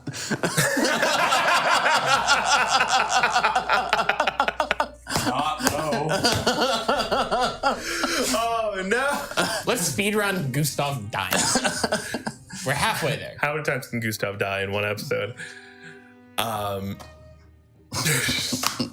That fucking sent me. Right in the cheek. Can you tell me what kind of nukem it is? It might help. Iron skin. Iron skin? It's. I don't think we released that one yet. It's experimental. It's up to you. It might. Or Nukem's like Alright, plasmids. I'll try it. Nukem's are like plasmids. I'll No. not going through the suit, but All right, I'm gonna send you some information. yay! They are plasmids. I mean, God damn it. What else am I gonna do at this point? I fucking fell down a 400-foot shaft. Bro, this is like a fucking Nuka-Cola machine. Or not Nuka-Cola. Pack-a-punch. It's a pack-a-punch machine for your body. It's a Nuka Quantum, bro. I haven't played Fallout. I need to. All right, I sent it into the Discord, but I'll read it out for the folks at home. This is a nukem that translates to iron skin. This causes rapid mutation that makes the subject's skin harden when they flex their muscles. Ironically, this could have stopped the bleeding of Harold's leg had he known about it, since the user can choose to spend one body to ignore an instance of damage. By focusing on flexing in a certain location, you can either mitigate or close wounds in that area. Wait a minute. Though it does put a strain on your system, tiring you out. This is good to keep you in the fight or ignore wounds until you can get them healed. You also have resistance to heat-based damage. You can also use your hands as weapons. That's sick. Okay. Very nice. You said... Sorry. Choose to spend one body and ignore an instance of damage. Isn't that... So if you took 4 damage, you can Okay. choose to spend one body and Understood. only take the one body. Oh, Okay. cool. How do you feel? Do you feel hard? Hard. This is a weird moment where for you, you're just like, how do I flex the insides No. to stop? I'm trying to flex my stomach so I stop spewing up red paint. It does not help. I feel cooler though. It's good. We'll be down there soon. Okay, doctor, can you let me in? I'm at the boat. I am trapped in here. Oh, okay. I try to fix. I can hit the door from the main. I hit it from the main door. Where are you? Are you with them? No, I don't. Where am I? Because you said I looked up and saw the boot. Yeah, it was kind of scrawled there in graffiti, and you realize that this is probably just a name the Voidwalkers gave it. Oh. That's not the actual name of this area. This is Gamma Deck, and you're in an access shaft, so you're just in a random shaft that says the boot. I'm in very random shaft that says boot. I have no idea. Graffiti written says boot. Listen, I don't normally come down here. I'm not. Ask somebody who normally comes down here. It's just me. I thought you said there was more. Oh. No. Well, I'll just keep talking and I will listen for sound of voice. Sure. Okay. What? Yeah. What's everybody's names? Gustav, yeah? I told you that. You're Gustav, Antony. Anthony, Nanook. Nanook. What kind of name is Nanook? I don't want to hear it. Daedalus. No. I'm like, I think that's neat. I think that's great. I'm sorry. Like, I wasn't trying to be rude. Like, I really, I'm not trying to be like that. It's 1950. We don't have time for bigots. Can I just make a quick personal check to know what Daedalus is? As in, like, nationality? I know what Daedalus. What Daedalus is referencing to? Like, named after? One. Okay. Wait, know how? Yeah. Oh, never mind. I think Wow. Yeah, one. Okay. You take a moment, you think back on it. You know it's Greek. Yeah, let me just make fun of his Greek name instead of like the origin. Yeah, you're a hammer, bro. Shut up. Yeah. Well, do you want to go down the shaft? I mean,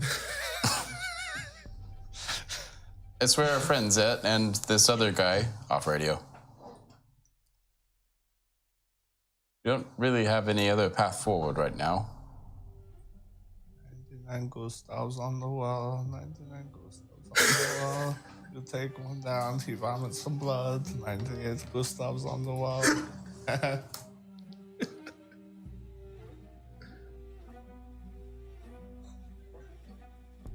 I'm gonna start dragging my stuff over to the lift. You got it? For when the rivet gun's connected to the chamber, is it just a really powerful right there? Like impacts, or does it shoot out? Currently doesn't sound like you have a barrel or anything like that, okay. so it's just right there. Yep. Are there any? There needs to be anything in the rec center that I could makeshift a barrel out of.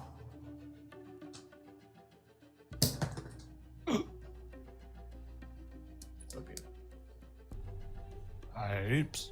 No, they're random pipes. Not out of the rec center, but you probably scrap some of the actual Voidwalker suits themselves. Oh, yeah. They have their own pneumatics, meaning you would have hoses that you can hook up, and you could probably take some of the hydraulic arms, And disconnect those because they're hollow, Yeah. and use them, fit them as a barrel. yep, I'm gonna try to suit it up to be a projectile. Okay, you got it. Well, what I will say is that as you start scrapping things together, you can go and add all that stuff to your inventory. As the doors reopen and you guys look down, trying to think about your next steps, we will call it there. As you guys are going to go deeper into the Aetherwake, possibly to Dust Boot, and save one Daedalus. my boot. Not my boot, yeah. With that, thank you guys very much. I believe we are playing next week And by the way, you all leveled up. Ding. Yeah, how we do this?